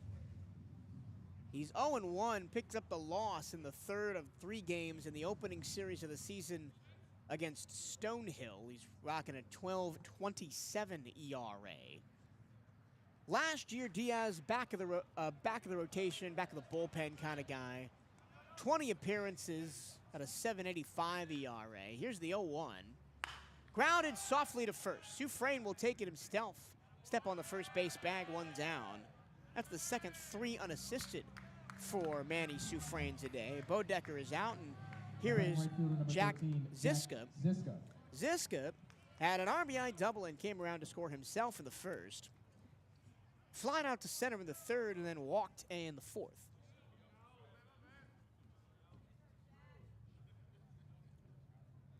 But the most important appearance in a Wildcat uniform for Diaz was against Grambling State in the semifinals of the SWAC tournament. And the first pitch is a breaking ball, missed it inside and high, and it's ball 1. In that tournament, the Wildcats had been bounced to the loser's bracket and needed to get a bracket reset against Grambling State to advance, so they had to beat him twice. In the first game, in a close game, he came in the 9th inning Here's the 2-0, outside 3-0 of that close game, and struck out the side, allowing the Wildcats to beat Grambling State for the first time. They came back tomorrow, beat them again, and ended up going to the championship. Here's the 3-0. Fastball down the middle, 3-1. So Diaz has that tough as nails mentality in him.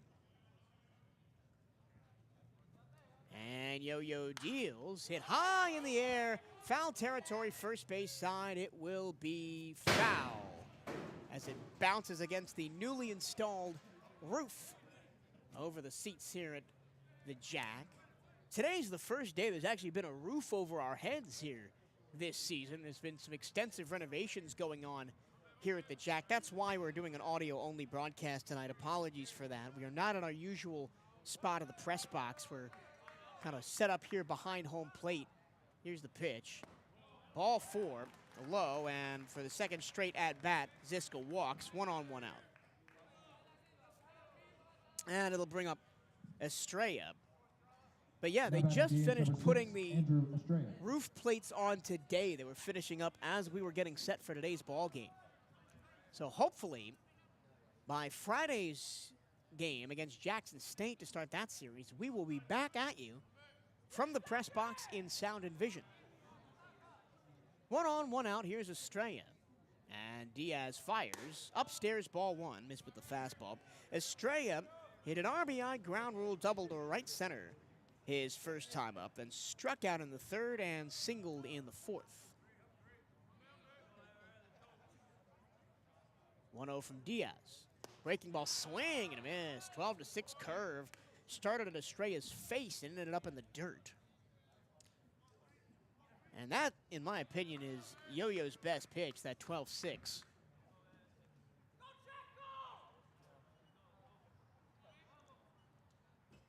And he deals again. Goes with the curve again and gets a called strike. That time it broke in to the righty Estrella, 1-2. Ziska on first after a walk with 1 out.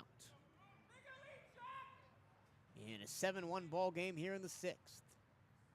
Diaz winds and fires. Breaking ball, chop foul right at the plate and caught by Rodriguez, and Estrella is out.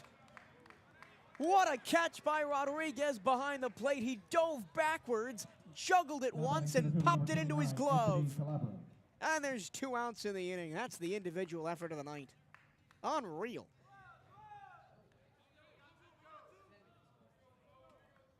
And now here's Anthony Calabro. 1 for 2 with a walk in his first start of the season. First pitch from Diaz, a strike, nope, ball outside corner. My bad. And it's 1-0. Calabro had an RBI single right back up the middle in the first and struck out in the third. Did walk in the fourth, part of that long batting around 4th inning for the Knights that allowed them to stretch that lead to 7-0. There's a ground ball up the middle, off the pitcher's mound into center field. I mean, he's done it again. That's the second time he's put that ball right off the pitcher's mound and up the middle for a base hit. And there's 2 on with 2 outs. Now batting third baseman, number 26, Andrew Brait.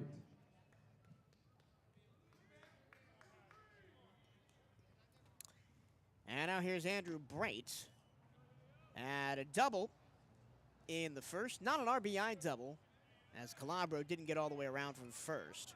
He was stranded on second there and then has flew out to center twice, both times in the fourth, to start and end the inning, as the Knights sent 10 to the plate in that frame. Here's the first pitch from Diaz. Breaking ball misses high, and it's 1-0. Make sure you're representing Bethune-Cookman University Athletics to the fullest. Buy the latest BCU gear online at the Bethune-Cookman online store. Go to bcuathletics.com and click on Shop to find the newest BCU clothing and apparel. That's bcuathletics.com. And click on Shop. Breaking ball in the middle of the zone. It's 1-1 on Brait, who made the terrific catch in foul territory, back shoulder in the BCU bullpen. with the bases loaded. Here's the high pop first base side. Coming in from center is Rivera. He makes the catch to end the inning. No runs, 1 hit, and 2 left. And we go to the bottom of the 6th. 7-1 UCF over Bethune-Cookman right here on CatEye Network Radio.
We go to the bottom of the 6th here at the Jack, 7-1 Knights. Matty Suffren will lead off. This will be the first full inning of work for Bauer, after he came in with the bases loaded and 1 out in the 5th and got a pop-up and a flyout to end that inning. First man to face him will be Matty Suffren, and righty to lefty. Breaking ball misses inside, check swing, no swing, ball 1. Final line on Boxrucker. He goes 4 1/3, giving up 1 run. That was earned. Here's the pitch. Outside, ball 2. He gave up 3 hits, 2 walks, 2 hit by pitches, struck out 4. And is in line for the win. 2-0. There's a strike at the knees from Bauer with the fastball, and it's 2-1. Suffren 0 for 2, struck out his first time up and flying to left, his second. And he hits one foul into the Halifax River, down the first base line and out of play. And it's 2-2.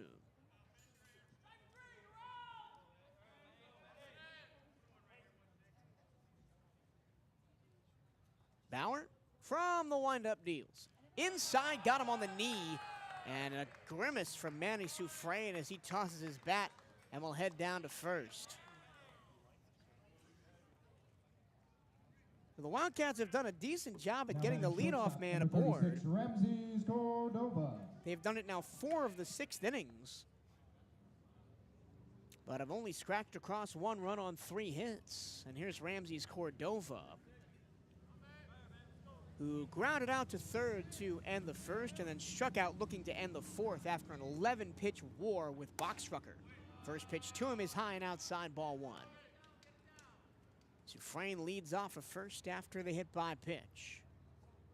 And in a game like this, big deficit, midweeker first of a back-to-back, Cordova swings and misses at a sinker that ends up in the dirt, 1-1. It's all about individual performances. And at this point of the season, the Wildcats are playing their everyday rotation and starting lineup tonight. Maybe you see Gonzalez-Febo over Figueroa sometimes. There's a fastball upstairs, 2-1 the count on Rivera. But you'd think as we approach the later innings of a 7-1 game, the Wildcats may go to the bench, give some of the players that don't often start a chance to play against the high major team. Here's the 1-1. There's a strike right down the middle, 1-2.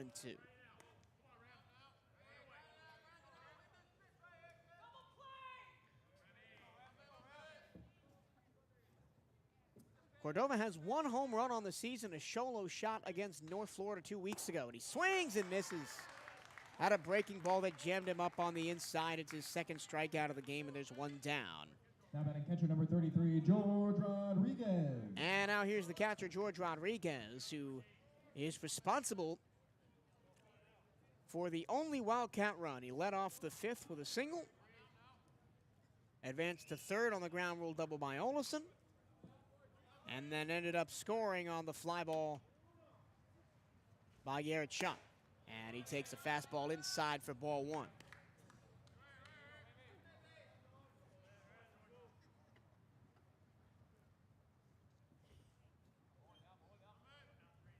Pretty good crowd out here at the Jack on a Tuesday. Big cut and miss at a slider that tailed away from the right-hand hitter, 1-1. Most of them have made the hour 45 or so drive over from Orlando to watch the Knights, or are Knights fans from closer to here in Jackie Robinson and Daytona Beach. Fair share of Cookman fans out here as well. Breaking ball inside corner, strike 2.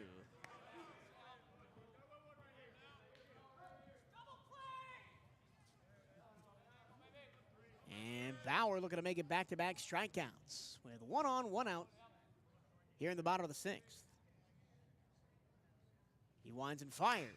Foul ball straight back off the end of the bat. And the count holds 1-2.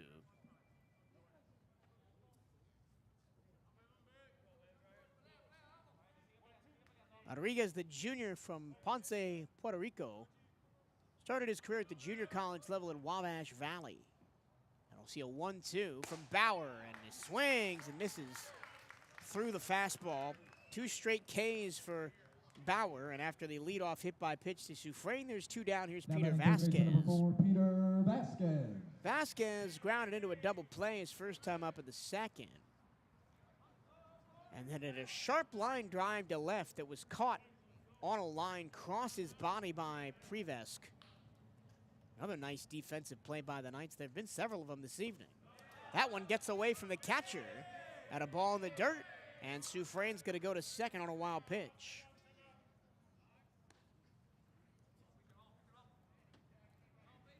Not a steal for Manny, who's only got 1 on the year. Coming into tonight, Sufrain, who's standing on second, had an on-base percentage of .500 due to drawing the most walks on the team and also slugging .423. Now first base open. Vasquez rifles one towards second, and it's off the glove of Kalisin into shallow right. So that'll be, not sure if they'll give that a single or an error. I would give it a single myself, but we'll wait to see what the official scorer does. Sufrain goes to third. And it was just kind of like Rodriguez's hit to begin the 5th that broke up the no-hitter. Long stretch from Kalisin to his right, and it just went off the tip of his glove and into shallow right field. So now runners on the corners, 2 down. Here's Colton Olesen with a ground rule double back in the 5th, flew out to center in the 2nd. On a ball that I thought was going to get out of here from Colton, but it just missed a home run. And he's got 2 on, 2 out to work with. Righty to righty, first pitch from Bauer. Breaking ball swing and a miss from Colton. As he backs out of the box after whiffing on that one.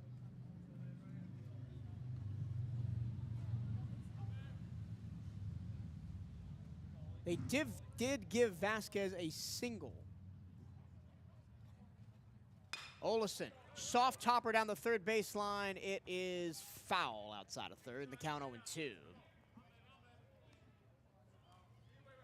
So Bauer a strike away from K'ing the side and getting out of this 2 on, 2 out jam. And after only getting 3 base runners through the first 4 innings, the Wildcats have done better at getting on base in the last 2. Single, double, single, single, and 2 hit by pitches over the last 2 frames, but only 1 run is scored, thanks to some big strikeouts and some good defense by specifically Prevesk and Brait on the third base side. That's third baseman and left fielder. Here's the 0-2 to Olesen. Upstairs, ball one. Just missed the letters. Olesen watching it all the way, 1-2.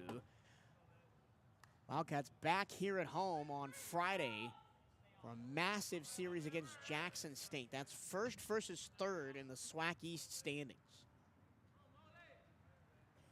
Runners on the corners. Here's the 1-2. Fouled away onto the road, first base side. And we'll do the 1-2 again. It's a very similar looking at bat to Ramses Cordova's at bat of the fourth, where he was down 0-2, battled back for 11 pitches, and eventually struck out. Hopefully the ending of that changes for Olesen here. Bauer deals. Fastball low in the dirt, and it's 2-2. Spencer Bauer from Manasquan, New Jersey, and the transfer from Elon. Had a 5 strikeout performance against Oklahoma State a couple of weeks ago.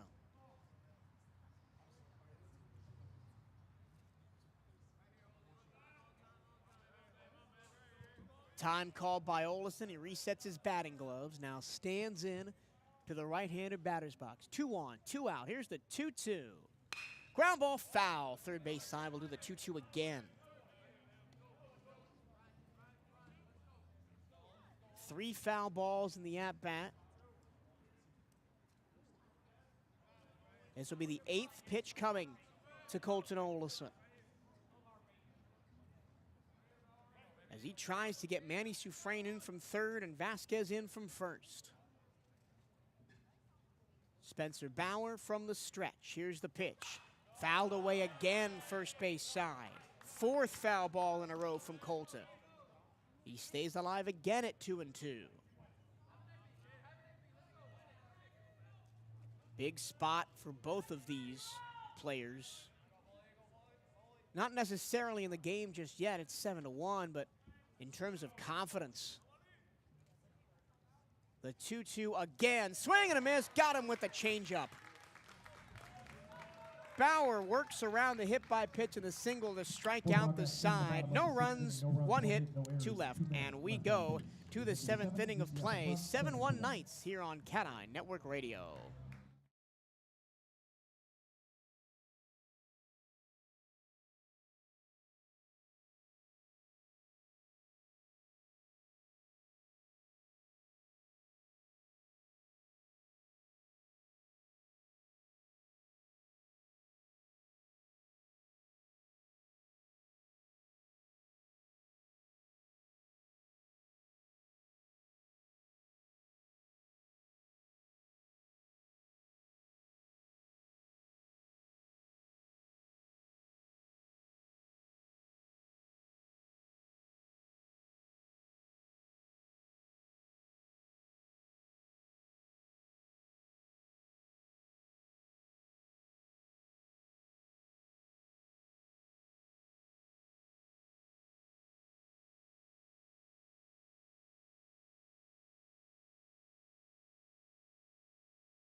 We head to the 7th inning. For the Knights, catcher number 28, Dylan King. As Dylan King, the catcher, stands in for his 4th plate appearance.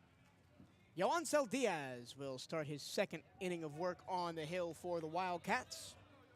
As the Knights lead this one 7-1, they've done all their damage in 2 innings. Got 3 in the first and 4 in the 4th. First pitch, a fastball inside to King, ball 1. Stay up to date with everything Bethune-Cookman Athletics by checking out the Wildcats on social media. Give BCU Athletics a like on Facebook and follow the Wildcats on Twitter and Instagram at BCU_athletics. Second pitch goes upstairs 2-0. For the latest on BCU baseball, follow at BCU Diamond Cats on Twitter and Instagram. Here's the 2-0 inside 3-0. And Johansel doesn't want to give up a leadoff walk here, but he will. Ball 4. Goes low and inside to King, a 4-pitch walk. And the Wildcats, Now batting shortstop number 5, Mikey Kluska. 6th free pass of the day. Gave up 5 in that 4-run fourth. 3 walks, 2 hit by pitches, and now another walk to lead off the 7th. There's the 9-hole hitter, Mikey Kluska. Kluska flied out to right in the 2nd. Here's the first pitch from Diaz. Squares the bunt, pulls it back, takes a breaking ball strike. And the count 0-1. Then in the 4th, Kluska doubled and eventually came around to score. And then he singled in the 5th, was stranded on first after 3 straight outs behind him. Here's Johansel's 0-1. Breaking ball, inside corner. For strike 2. And that has that little tail on that curve when it hit him, so they tense up. Swing and a miss, got him with the high cheese.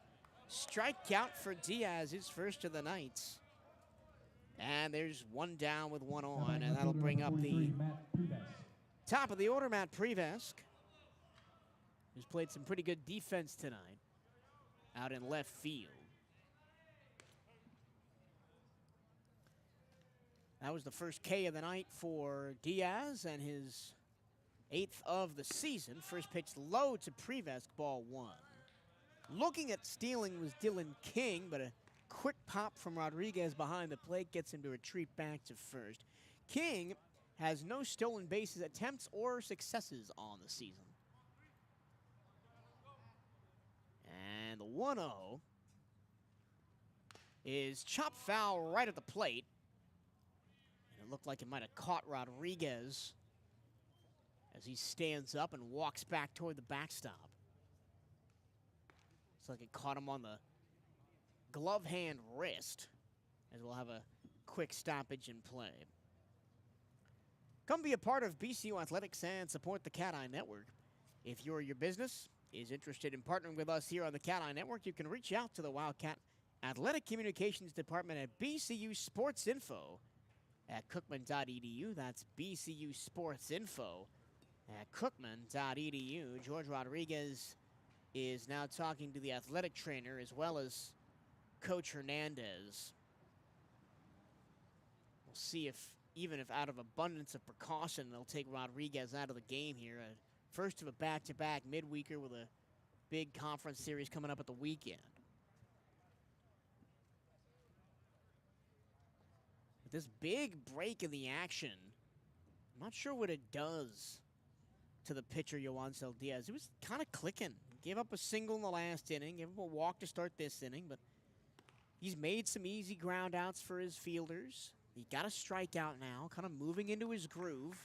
Rodriguez going to shake off his left hand and get back down behind the plate. So the count 1-1 to Prevesk, who stands back in. Prevesk struck out of the first, singled in the second, was hit by a pitch and came around to score in the fourth and flew out to the left in the 5th.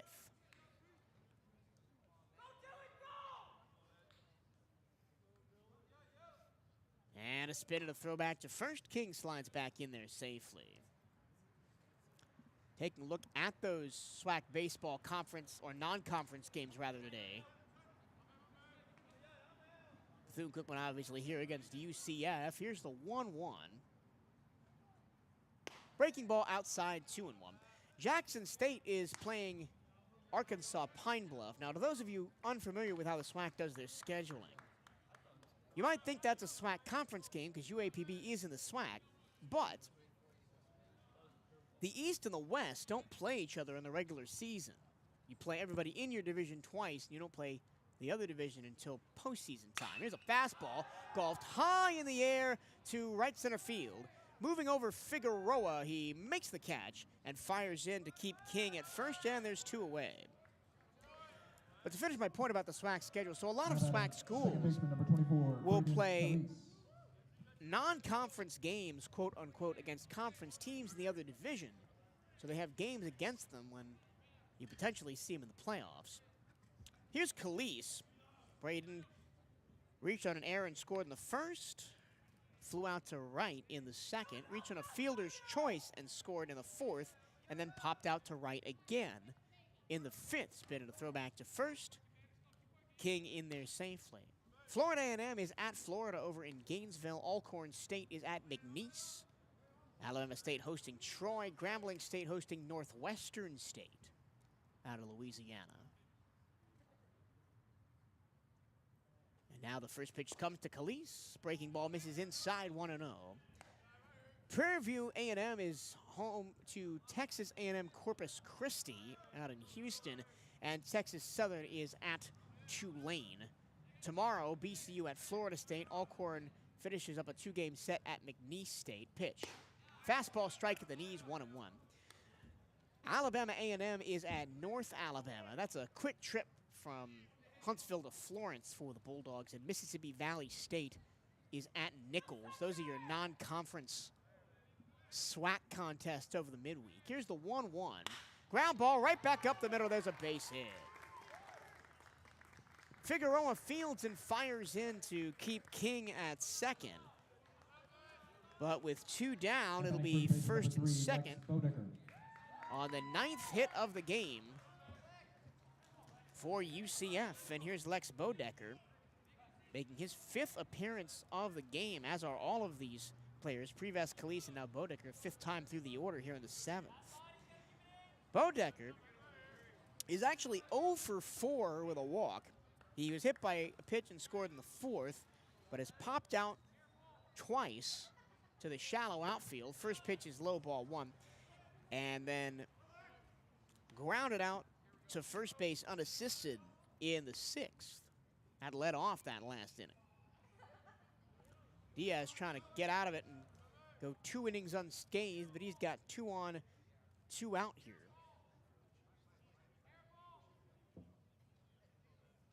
The pitch in the dirt, 2-0 to Bodecker, who on the season has struck out 23 times, tied for the most on this night's starting lineup with Kluska, and has walked 12. 2-0 pitch. There's a fastball strike on the inside black, 2-1.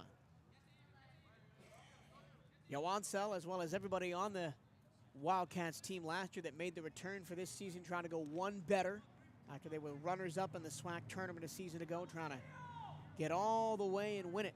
It'll be the first time they've won the title since moving to the SWAC back in 2020. Here's the 2-1. High fly ball, right field and deep.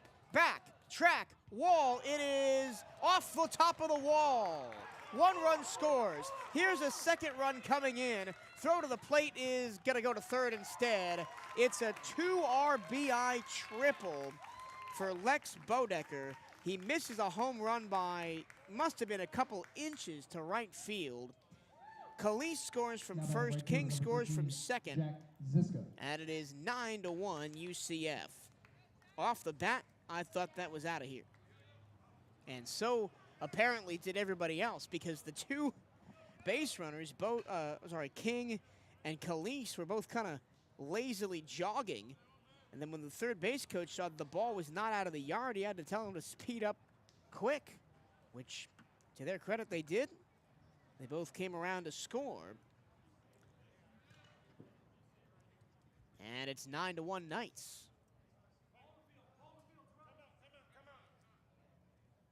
We'll have a quick timeout. Ball on the field over at 3rd base as it got away from the BCU bullpen. Is 1 gold jersey warming up over there.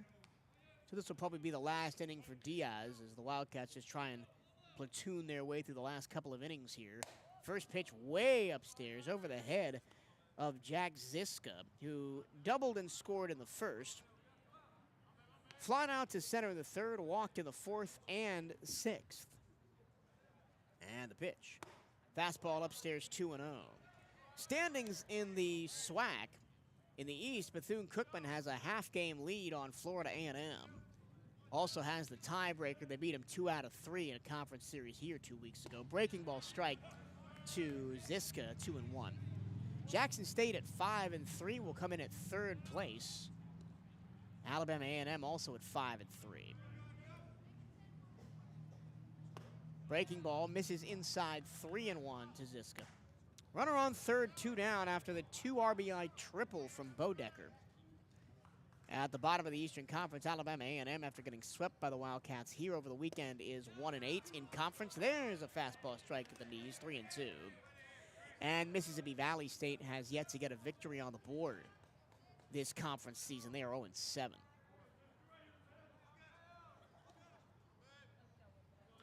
Diaz trying to get out of this inning with only 2 runs given up. Fouled away, we'll see the 3-2 again. In the West, Southern is undefeated and picked up a massive win over ranked LSU yesterday in Alex Box Stadium in Baton Rouge. Big win for the SWAC. Grambling State is second at 7-1. Texas Southern 3-3. Breaking ball, hammer to left, deep to the wall. It is caught at the wall. Missed a home run by about a foot. Chun hauls it in. Hard contact brings home 2 runs for the Knights. 2 runs, 2 hits, 2 left. And we go to the bottom of the 7th. 9-1 Knights here on CatEye Network Radio.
Nine 1-2 due up for the Wildcats here in the bottom of the 7th inning as the Knights lead this one 9-1.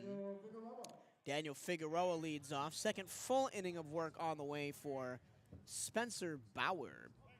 He's faced some adversity in his first 2 innings. First pitch, a fastball strike to Figueroa, who struck out looking in the third, was hit by a pitch, and was stranded on first in the 5th. That was the first inning of work for Bauer as a ball escapes the UCF bullpen and rolls onto the field. Bauer came into the game with the bases loaded and 1 down in the 5th. Here's the pitch. Outside in the dirt, 1-1 to Figueroa. And he got a pop-up and a flyout to end the threat. Then he got 3 strikeouts to end another threat in the 6th, and the Wildcats had runners on the corners. Here's the 1-1, hit hard to right field, but straight at Ziska, who doesn't even have to move to make the catch. And there's 1 down. Good contact, Right fielder, number 19, opposite field for Sergio Figueroa. Rivera. But a hard line out it is. And back to the top of the order, Sergio Figueroa. This will be the last batter in the Wildcats order that has not faced Bauer yet. So with 2 arms warming up for the Knights, wouldn't be surprised if they make a change either this inning or the next. Bauer deals. This one's golfed. Deep left center field. Going back to the track. It is one hop off the wall. Digging for second is Rivera. He'll be there with a stand-up double. His second hit of the night. And with one out, the Wildcats have a runner on second. Now batting left fielder number The Wildcats 34, have not Garrett failed to Dunn. get good, solid contact off of Bauer. With a single by Vasquez, the lineup by Figueroa, and now the double by Rivera. But the 3 strikeouts and the 2 pop-outs have allowed Bauer to avoid any damage. It's still a 9-1 ball game. Breaking ball catches the bottom of the zone against Garrett Chun, who's had a tough night. Walked in the first, struck out in the third, and then with bases loaded and 1 out, he popped out in foul territory to the third base side in the 5th. That was the first batter to face Bauer. Changeup misses outside, and it's 1-1.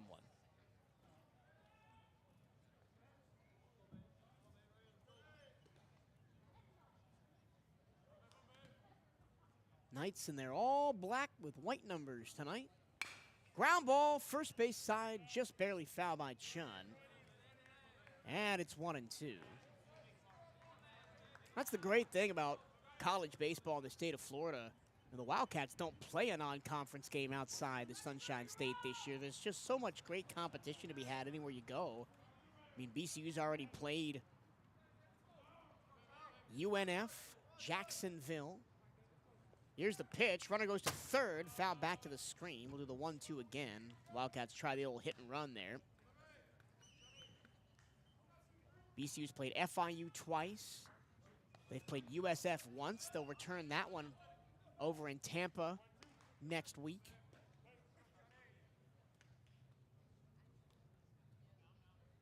Once again, the 1-2. Chun, ground ball up the middle. Nice grab by Kluska. He throws him out at first behind second base bag. They were playing Chun very far up the middle. And Kluska ranges to his left to make the play. Rivera goes to third. Jose Gonzalez. And now Jose Gonzalez bats with a runner on third and 2 down. And this may be the end of Spencer Bauer,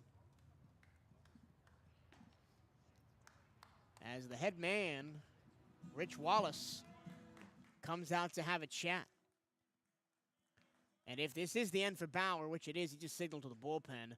What an innings. I just used a cricket term there. What an appearance for Bauer today. Tough as nails for the man from New Jersey. His final line, he goes 2 1/3. Doesn't give up a run on 2 hits, struck out 3, and just hit 1 batter, didn't get an official walk. And that's really one of those lines that doesn't get talked about enough. The most important thing doesn't show up in the box score is that he came in with 1 out and the bases loaded in the 5th and got 2 soft outs to end the end the threat. And then he had runners on the corners in his first full inning and got 3 strikeouts to work out of that as well. So the new pitcher for UCF is the redshirt sophomore right-hander out of Lutz, Florida, Chris Sanowski. Sanowski in his 3rd season at UCF, redshirted in 2022, and as a redshirt freshman last year, pitched in 12 appearances with no starts to a .771 ERA. This season, this will be his 8th appearance, or correction, 7th appearance of the season, my apologies. He's got a 2 ERA flat. In 9 innings pitched, he's allowed 3 runs on 10 hits, 2 earned.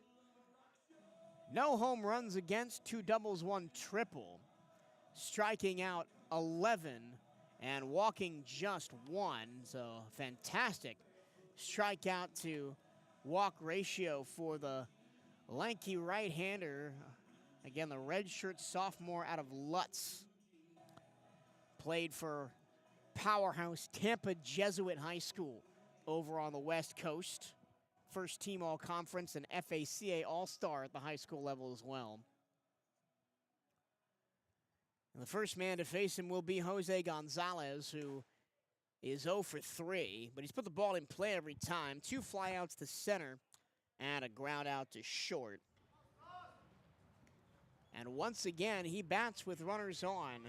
He came up with 2 outs and the bases loaded in the 5th, flew out to center to end that inning, and now 2 outs with a runner on third in the form of Sergio Rivera after his double, and the out by Garrett Shun to move him over.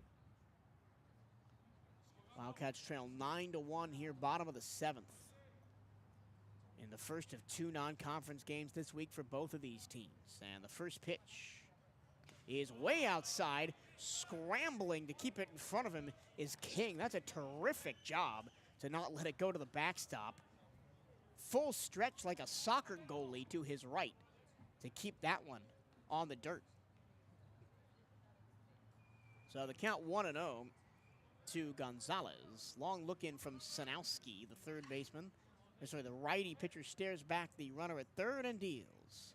Breaking ball, that time catches the zone. So we've seen the slider, we've seen the sinker in the first 2 pitches. So 2 off speeds for Sanowski.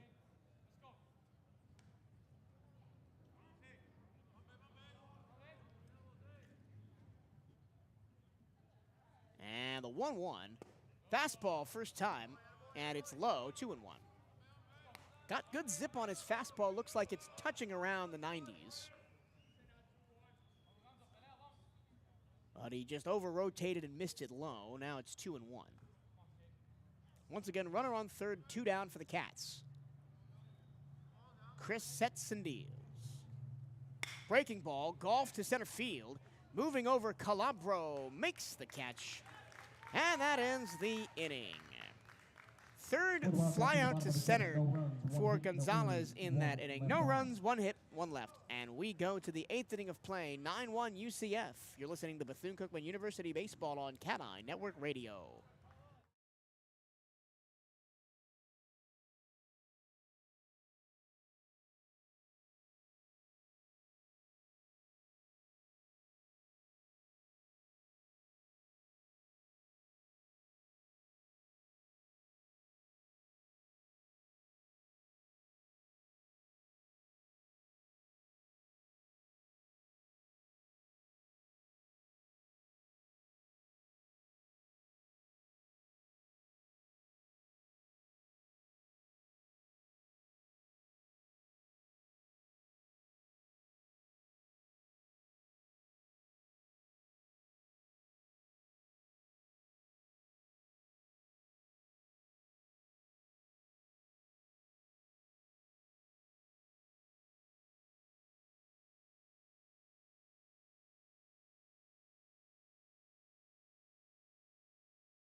New pitcher for Bethune-Cookman as we head to the 8th inning of play here at the Jack. 9-1 UCF. It is the freshman from San Juan, Puerto Rico, Carlos Jazmin. And he'll face Andrew Estrella, the Stetson transfer, as his first opponent. Hasmin, the right-hand pitcher, to the right-hander Estrella, and he deals. Fastball got him right on the back. First pitch, tried to power that fastball in on the hands, and he just plunked him. Obviously nothing malicious there, but another free pass given away by the Wildcats today. Now batting number 29, Eighth Anthony Calabro. of the game, surrendered by Bethune-Cookman, and here's Anthony Calabro. Calabro doubled in the first, then has flied out to center twice and right once. Runner on first, nobody down. Hasmin deals. Ground ball towards third, foul. And the count 0-1. Hasmin, according to Perfect Game, was the number 74 overall prospect and 19th pitcher prospect in Puerto Rico. Those Perfect Game rankings. And the 0-1. Breaking ball finds the zone. And it's 0-2.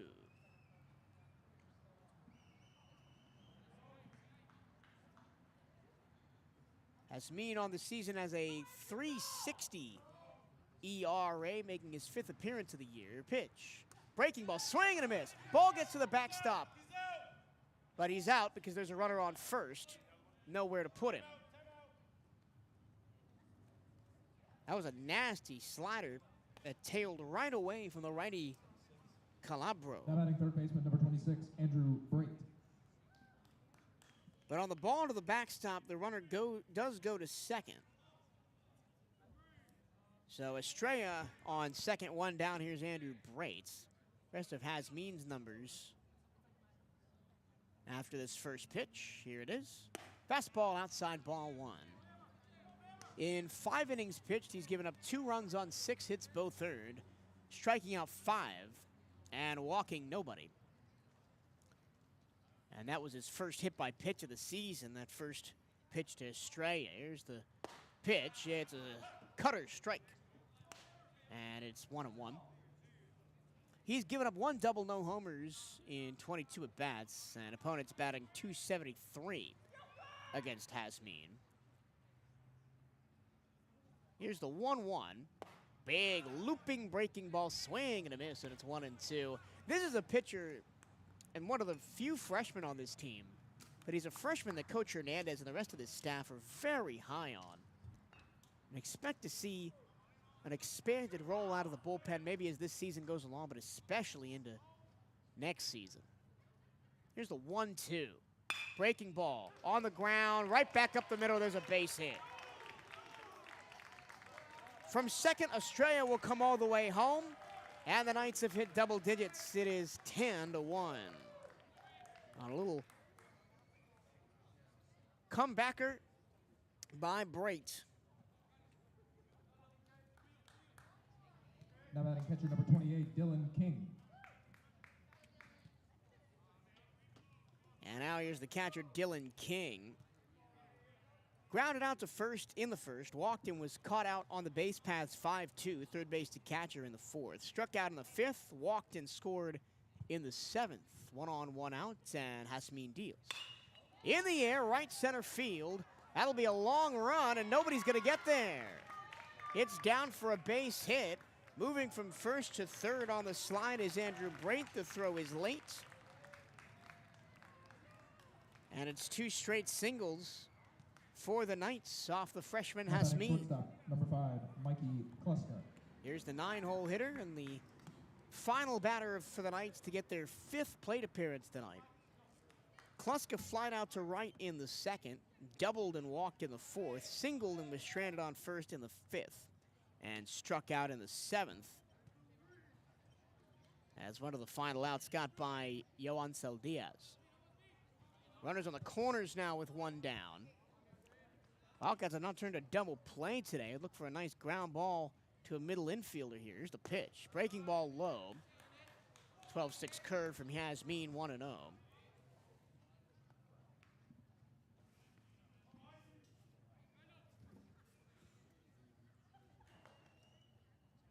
Long look in from Carlos, and he deals. Breaking ball misses high.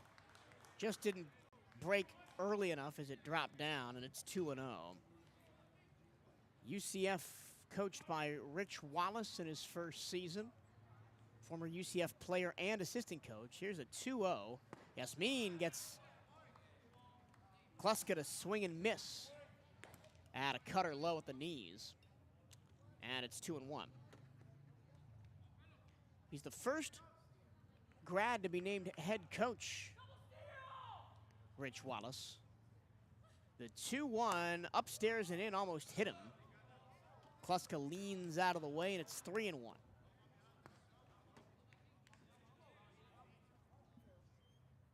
He's got his Knights off to a hot start in conference play. 6-6 in the standings, about halfway up the Big 12 leaderboard. Here's the pitch. There's ball 4. Slider misses away. First walk allowed on the season by Hasmin, and the bases are loaded with 1 down. Now batting left fielder number 43, Matt Prevesk. And here's Matt Prevesk, top of the order, 6th plate appearance for Prevesk, as we'll get a meeting on the mound. There is no BC without you. Show your support for Bethune-Cookman Athletics by joining the Wildcat Champions Club today. Help us build a championship culture at Bethune-Cookman. You can donate and join at cookman.scalefunder.com. That's cookman.scalefunder.com. A black sky above beautiful Jackie Robinson Ballpark as we play into the night here in this top of the 8th inning. 10-1 the score. The Knights lead. They've got the bases loaded and 1 out. Estrella reached on a hit by pitch. Calabro struck out. Brait singled Estrella home. King singled Brait over, and then Kluska walked. Is the inning so far against the freshman pitcher Hasmin. Here's the pitch. Fouled away, and it's 0-1. To begin the year in the Big 12 baseball preseason poll, UCF, picked to finish 10th. TCU picked to finish 1st. Texas picked to finish 2nd. The only two that got first place votes. Pitch. Breaking ball hit high in the air, foul down the first base line. That'll hit the top of the Budweiser bullpen. Little seating area that juts out toward the first base line behind the visitors' bullpen. He hit the roof of that area, and it's 0-2. 2 foul balls for Prevesk, 1 to the right, 1 to the left. Here's the 0-2 pitch from Hasmin. That one's in and down, all the way down the left field line. That's going to 2-hop the wall. Run scores. 2-run score. Here's the throw to the plate to try and get the 3rd run, and he's out. Great throw from Garrett Shun in left to get Kluska trying to score from first, but Brait scores. Now batting second baseman number 24. From 3rd. King scores from 2nd. Kluska tried to score from 1st, but is out 7-2. And Prevesk is on with a 2 RBI double. The score is now 12-1 in favor of UCF. There are now 2 away. Here's the first pitch. A breaking ball misses high to Braden Calise. Calise reached on an error and scored in the 1st, reached on a fielder's choice and scored in the 4th. Popped out to right field in the 5th and singled and scored in the 7th. So he's had a great day. 3 times he's been on, 3 times he's been in. Breaking ball misses low from Hasmin, 2-0. But, of course, UCF picked to finish 10th in the Big 12 baseball preseason poll back in February and outperforming expectations to this point. But a big series with Kansas State coming up at the weekend in Orlando. Fastball strike down the middle, 2-1 for Hasmin.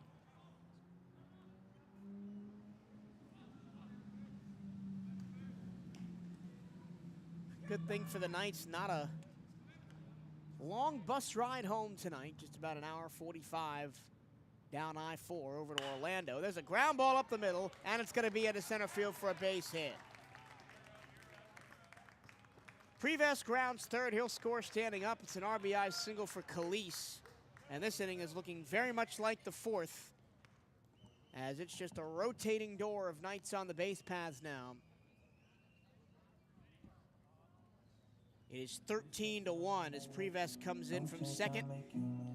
And a tough outing for Carlos Jazmin as Coach Hernandez goes to the mound. And that'll be the end, as Jazmin only goes 2/3 of an inning.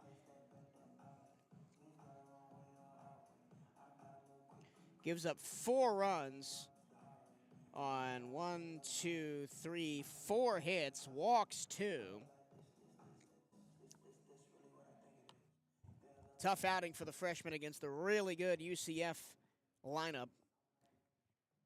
Your attention, please. Now on the mound for And we will get another new pitcher Sebastian Garrido.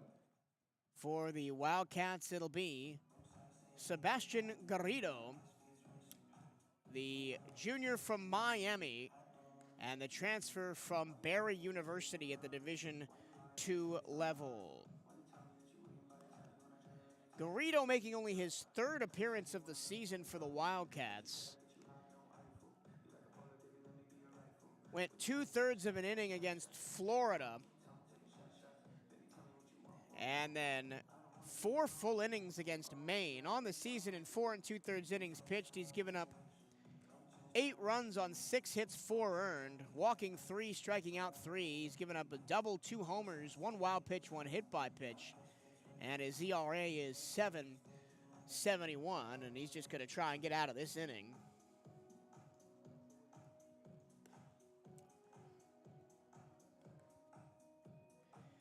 Braden Calise is on first after singling in Prevesk, who himself doubled in Brait and King. Kluska tried to score from first, but was thrown out 7-2 at the plate.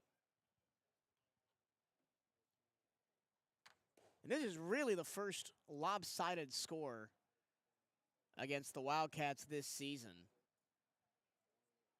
There have been some high-scoring games, including the 19-16 win. Yes, you heard that right. 19-16. That is not a football score.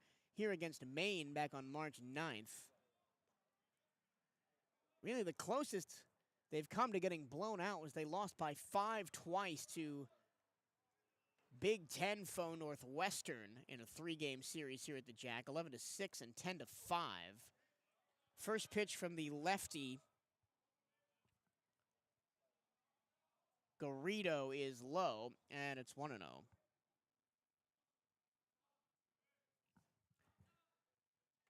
Here's the 1-0. There's a fastball strike. Garrido, a lefty, kind of got that sidearm style motion going. Whips that arm out by the elbow to get a ball that cuts hard in towards righties and away from lefties. There's the 1-1 upstairs, 2-1. Well, we appreciate you sticking with us if you've been with us all night long here on CatEye Network Radio. I know a lot of UCF fans tuned in from Orlando. We appreciate your company. There's a swing and a miss from Bodecker, and it's 2-2.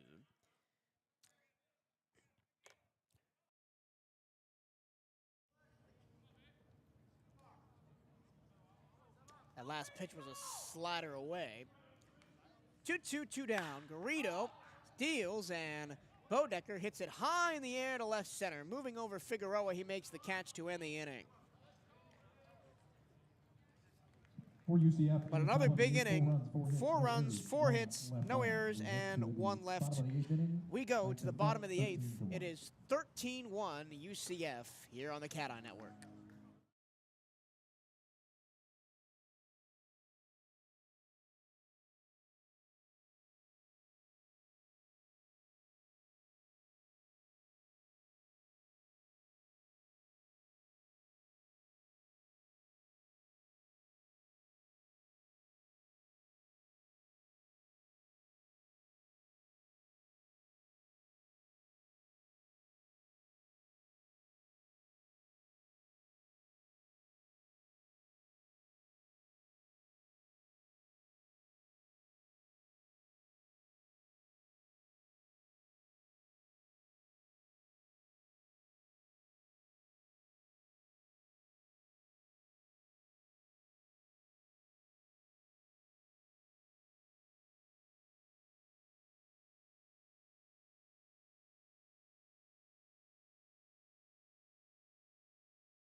New pitcher for UCF as we head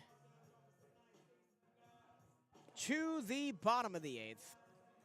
It's the senior from the U.S. Virgin Islands, a transfer from Florida Gulf Coast, Najir Victor, a fitting name for the closer of this team, who led the team last year in ERA with 288, and we will have a pinch hitter for Bethune-Cookman hitting in the 4 spot for Manny Soufrain.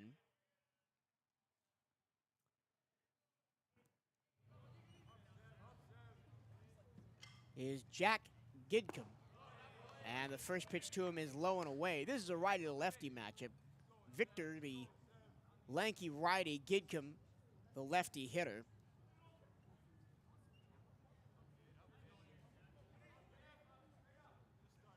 Gidcombe, the junior from Jacksonville, another transfer from FSCJ on this Bethune-Cookman roster. Victor, long look in, now he deals. Low and inside with the fastball, 2-0. Gidcombe, a product of Fleming Island High School.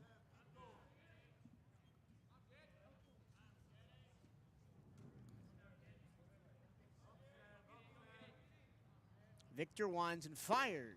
There's a fastball strike on the outside corner. Gidcombe 6'6", the tallest player that anybody on the mound has had to see tonight for Bethune-Cookman. Here's a pitch. Swing and a miss, and a fastball outside, 2-2. Victor this season is 0-1 with a 10.57 ERA. This is his 9th appearance of the season. Here's the 2-2. Swinging a high pop to center field. Calabro moving slightly to his left. Makes the catch, and there's one away. Your attention, please. Pitch hitting for the Wildcats. And the Wildcats, Number 10, Frankie Feblis. Will empty the bench as Frankie Feblis pitch hits for Ramses Cordova.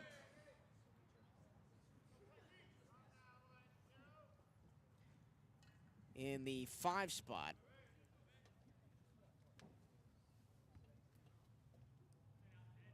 Rest of the numbers on Victor as he gets ready for this righty-to-righty matchup. He's pitched 7 2/3 innings, giving up 9 runs on 7 hits all earned. Pitch.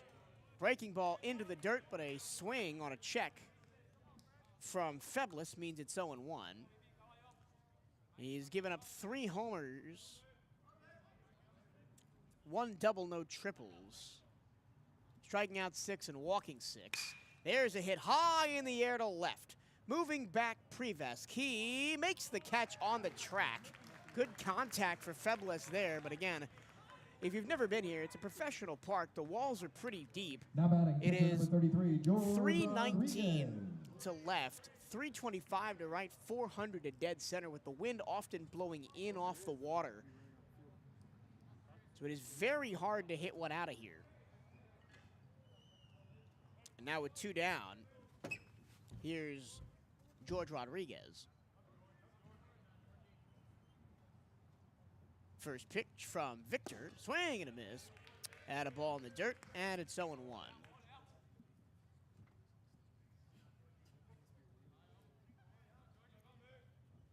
Lifetime total ERA is just 4.45 for Najir Victor. And the 0-1. Check swing, ball goes outside, ball 1. 1-1 the count. His first 2 seasons at FGCU. Freshman year at an ERA of 7.78 in 18 appearances. Sophomore year, he lowered that to 2.89 and was 4-0 before transferring to UCF. Pitch. Tipped into the glove, and it's 1-2. That was a fastball in the upper half of the zone.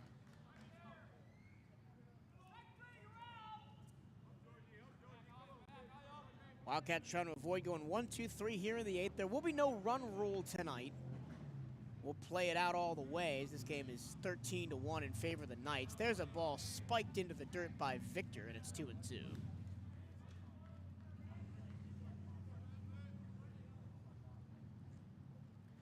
We'll likely see a bunch of defensive changes for Bethune-Cookman going to the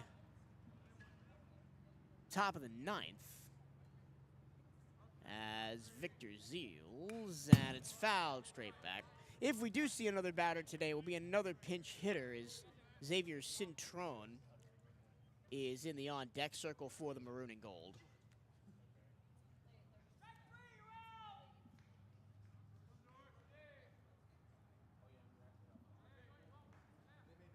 Victor has a long, slow look in, and now he deals.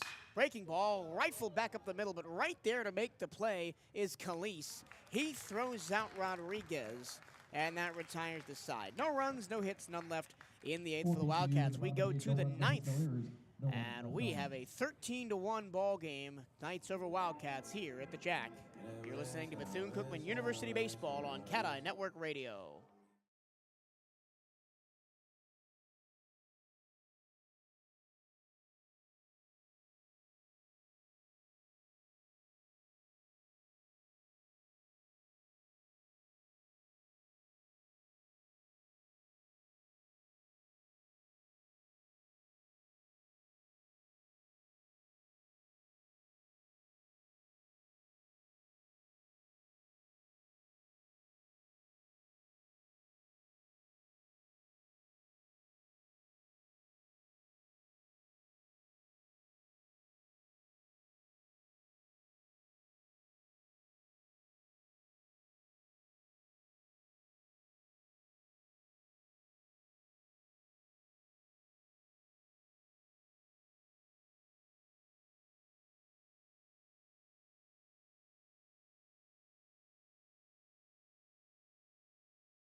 Two defensive changes for Bethune-Cookman as we head to the ninth. Frankie Feblis will play short, Jack Gidcombe at first.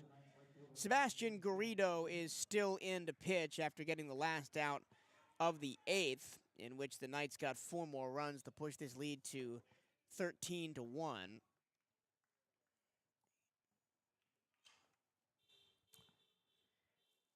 And Jack Ziska will lead off for the Knights. First pitch from Garrido is a slider strike outside corner to the righty.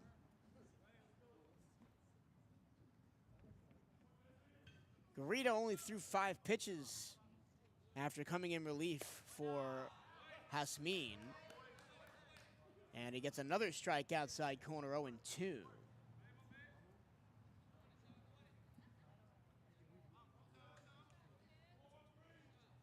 Garrido, the 5th pitcher the Wildcats have utilized tonight, as Ziska fouls one away, count holds 0-2. Hasmin went 2/3 of an inning, gave up 4 runs all earned on 4 hits with 1 walk, 1 hit by pitch, 1 strikeout. And the pitch from Garrido is fouled away again to the right-hand side. Count holds 0-2. 2 fouls on this at-bat.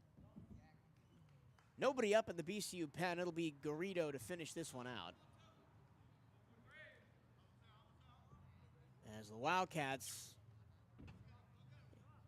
in the middle of a really tough back-to-back. Garrido misses high with a fastball, 1-2. They go to Florida State tomorrow night up in Tallahassee. I was talking to Coach Hernandez on Sunday before the final game of the series against Alabama A&M about that scheduling. And it's popped sky high to right field, not deep. Moving in, Rivera makes the catch, 1 down. And that'll bring up Andrew Estrella, but we will have a pinch hitter. First pinch hitter of the night for For UCF, number UCF. 42, Keanu Suarez. Keanu Suarez will bat. Suarez, the senior from Apopka, Florida, and Lake Brantley High School.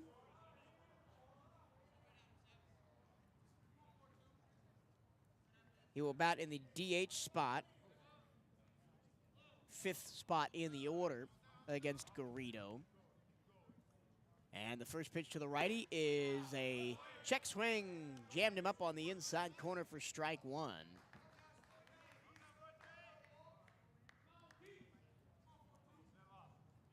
Suarez, only playing in his 3rd game of the season. Pitch hit high in the air, first base side, drifting foul, but still in play. Gidcombe over by the UCF dugout, can't make the catch as the wind pushed it away from him. So it'll be a high strike, and it's 0-2. 1 plate appearance each against South Florida on the 2nd of last month, and against Kansas on the 22nd. Picked up a hit against the Jayhawks.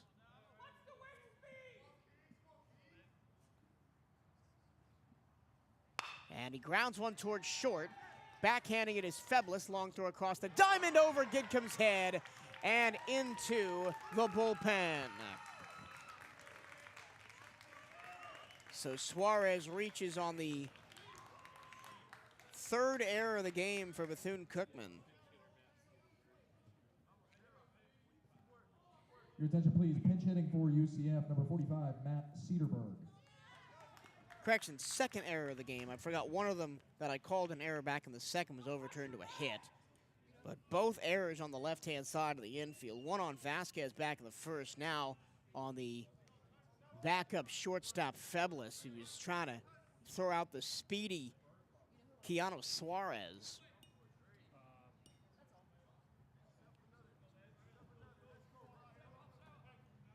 And he threw it away. Suarez did not advance to 2nd. So he's just on 1st. First pitch is low. As here is another pinch hitter, Cedarberg. And he swings and misses at a changeup outside. Cedarberg, the redshirt senior from Fort Myers, and a transfer out of the Sun Belt from Southern Miss. Pitch to Cedarberg, low and in, 2-1. Matt making his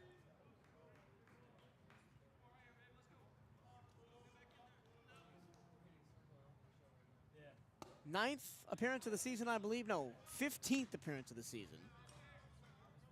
And his 27th at bat. He's batting .308 with 2 homers. And there's a strike. And the count runs full 3-2.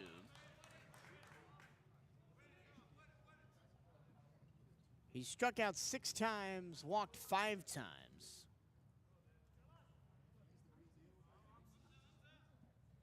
And has no extra base hits other than those 2 home runs. Here's the full count delivery by Garrido.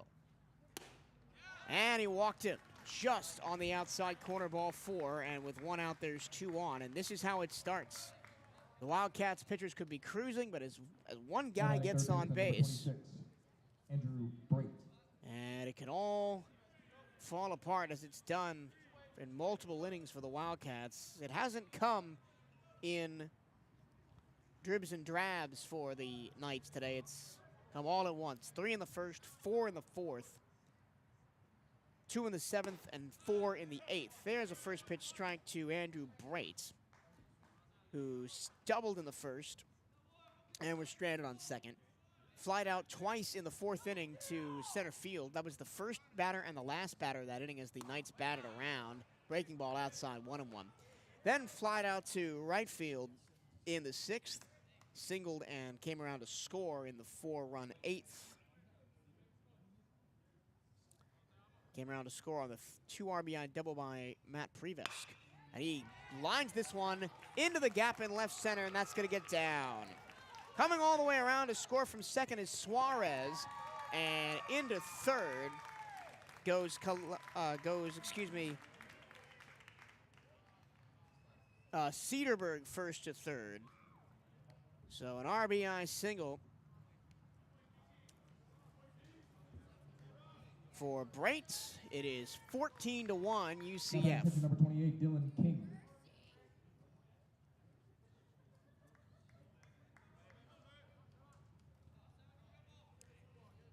And now here's Dylan King with one out and runners on the corners, and he fouls one off. And the count 0-1.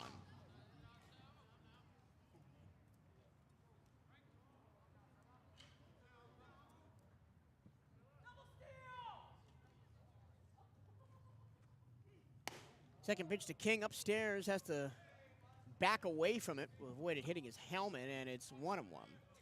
King in the ball game grounded out to first in the first, reached on a walk and was gunned out at home in the fourth. There's a swing and a miss, and it's 1-2. That was a slider tailing away from the lefty. This is a lefty-to-lefty pitching matchup. Struck out in the fifth, walked and scored in the seventh, singled and scored in the eighth, also part of that 2 RBI double from Prevesk. There's a pitch upstairs, 2-2. As the Wildcats trying to get 2 more outs, take their last at bats, and rest up and recover for a trip to Tallahassee tomorrow. Garrido deals. Outside, and it's 3-2. And Garrido is in danger of walking the bases loaded.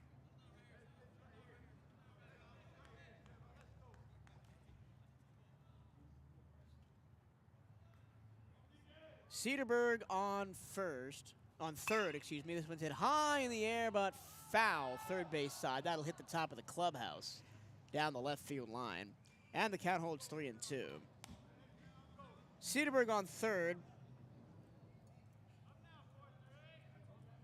And Brate on first after his RBI single that scored Keanu Suarez after he reached on at error. Ziska flew out to start the inning. And the 3-2.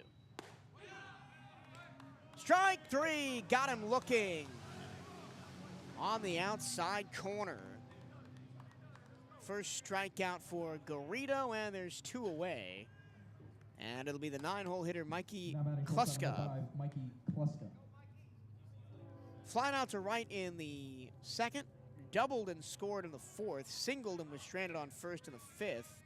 Struck out in the seventh, walked and was gunned out at home, 7-2. And he swings and fouls at first base side, and it's 0-1. Back in the eighth. That was also on the 2 RBI double by Prevesk. Kluska, who had walked as the previous batter, tried to come all the way around from first, and a great throw by Garrett Chun in left field pinned him out at the plate. Here's the 0-1. There's a strike, slicing through the zone left to right on that slider, and it is 0-2. Garrido a strike away from getting out of the inning.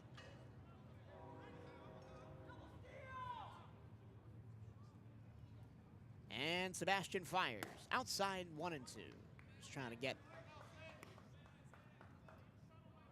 Kluska to chase that one way out of the zone. Once again, I appreciate your company, sticking with me through a long night of baseball here. Pitch, breaking ball, fouled away first base side. And it's 1-2. As we cross the 3-hour mark of our game tonight. Started at 6 here Eastern. And just past 9 p.m., a long old ball game this evening.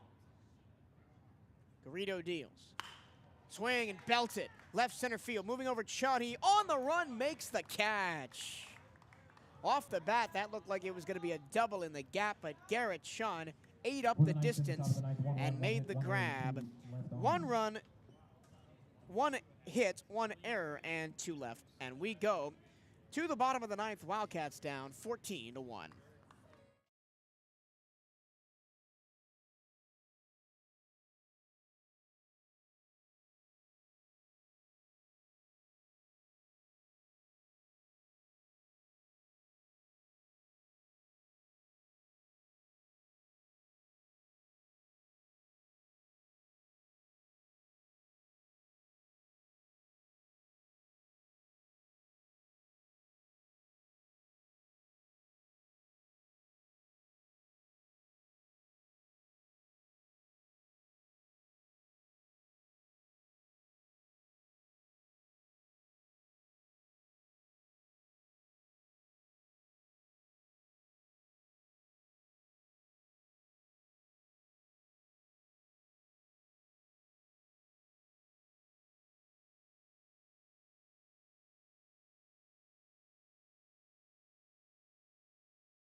We head to the bottom of the ninth. It's been all UCF Knights this evening at the Jack. 14-1 on 16 hits.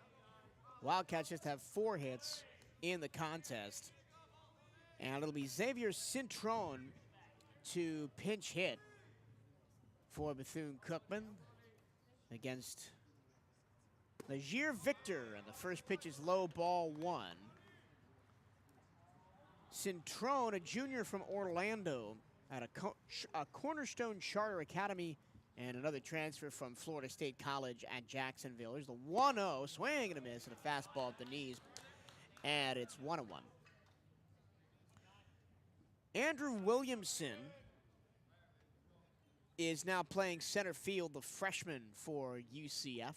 Only defensive change for the Knights going to the bottom of the ninth. There's a fastball eye level for Cintron, 2-1.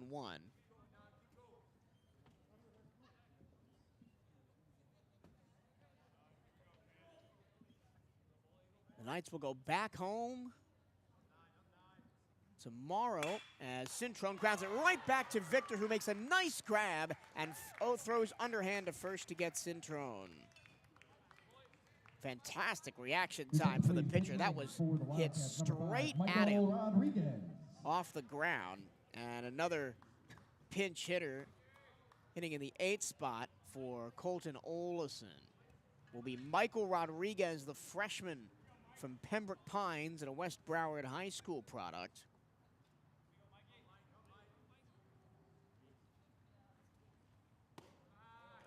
First pitch, a ball low, and it's 1-0.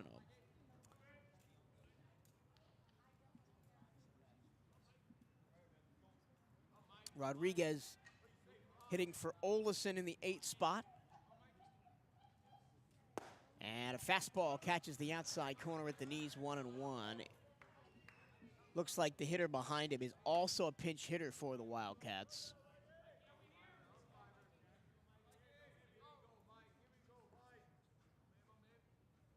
And it's drilled foul into the bleachers on the third base side. And it's 1-1 to Michael Rodriguez. The man on deck is Jason Hodges, who was a stalwart in this Bethune-Cookman lineup last year, but has not gotten much of a look this season. That pitch is spiked to the plate cricket style, and it's 2-2 the count on Rodriguez.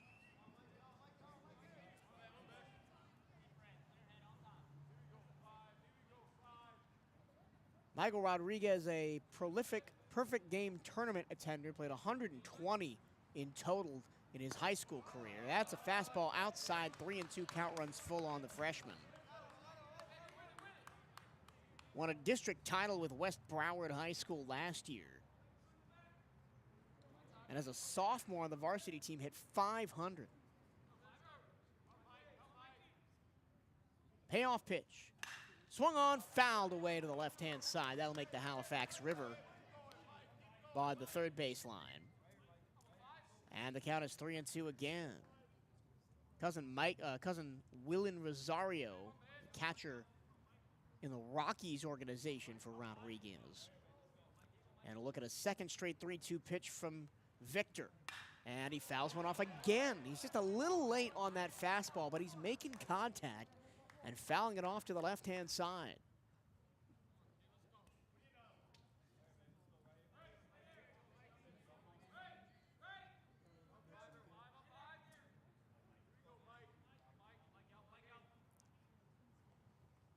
That one's grounded foul. First base side to the UCF dugout. That time, Victor went with the inside breaking ball. Looked like a curve that whipped in towards the hands. Rodriguez fights it off. Great at bat for the freshman here. Can he finish it off with a hit? Here's the 3-2. Ground ball. That's a base hit to the right side. A really nice at bat for the freshman, Michael Rodriguez, as he gets the Wildcats' only 5th hit of the game.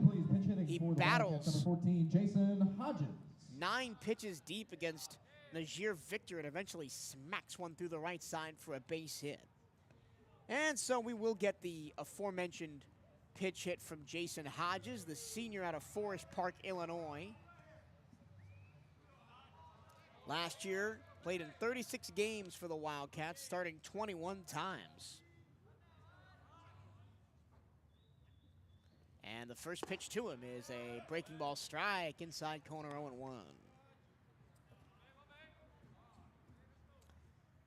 Last year, he scored 20 runs, with a .231 batting average, 21 hits in 91 at-bats. 2 home runs and 2 doubles as well for Hodges, but he waves and misses at a fastball upstairs. And it's 0-2. One down here in the bottom of the 9th. Michael Rodriguez on first after a pinch hit single. Najir Victor trying to close things out for the Knights. Pitch. That one is fouled straight back. And a count holds 0-2.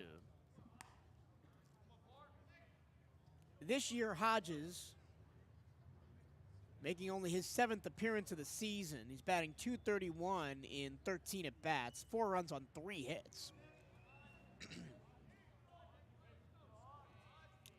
1 double and 2 RBIs. Here's the 0-2.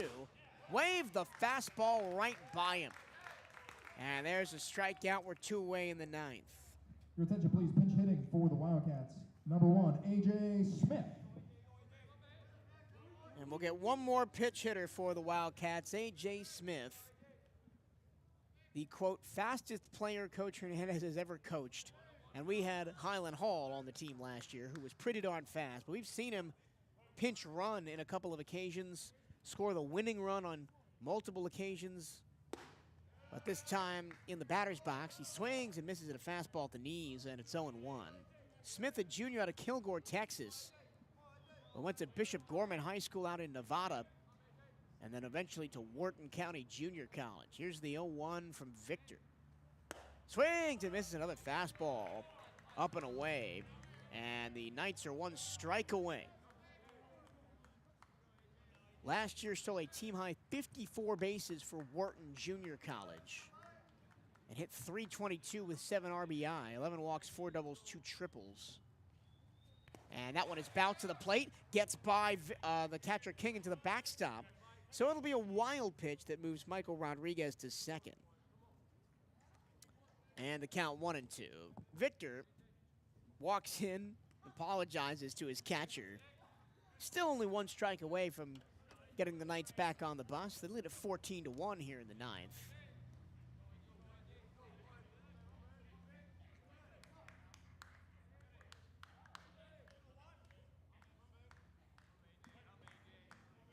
Rodriguez leads off a second, and Victor deals.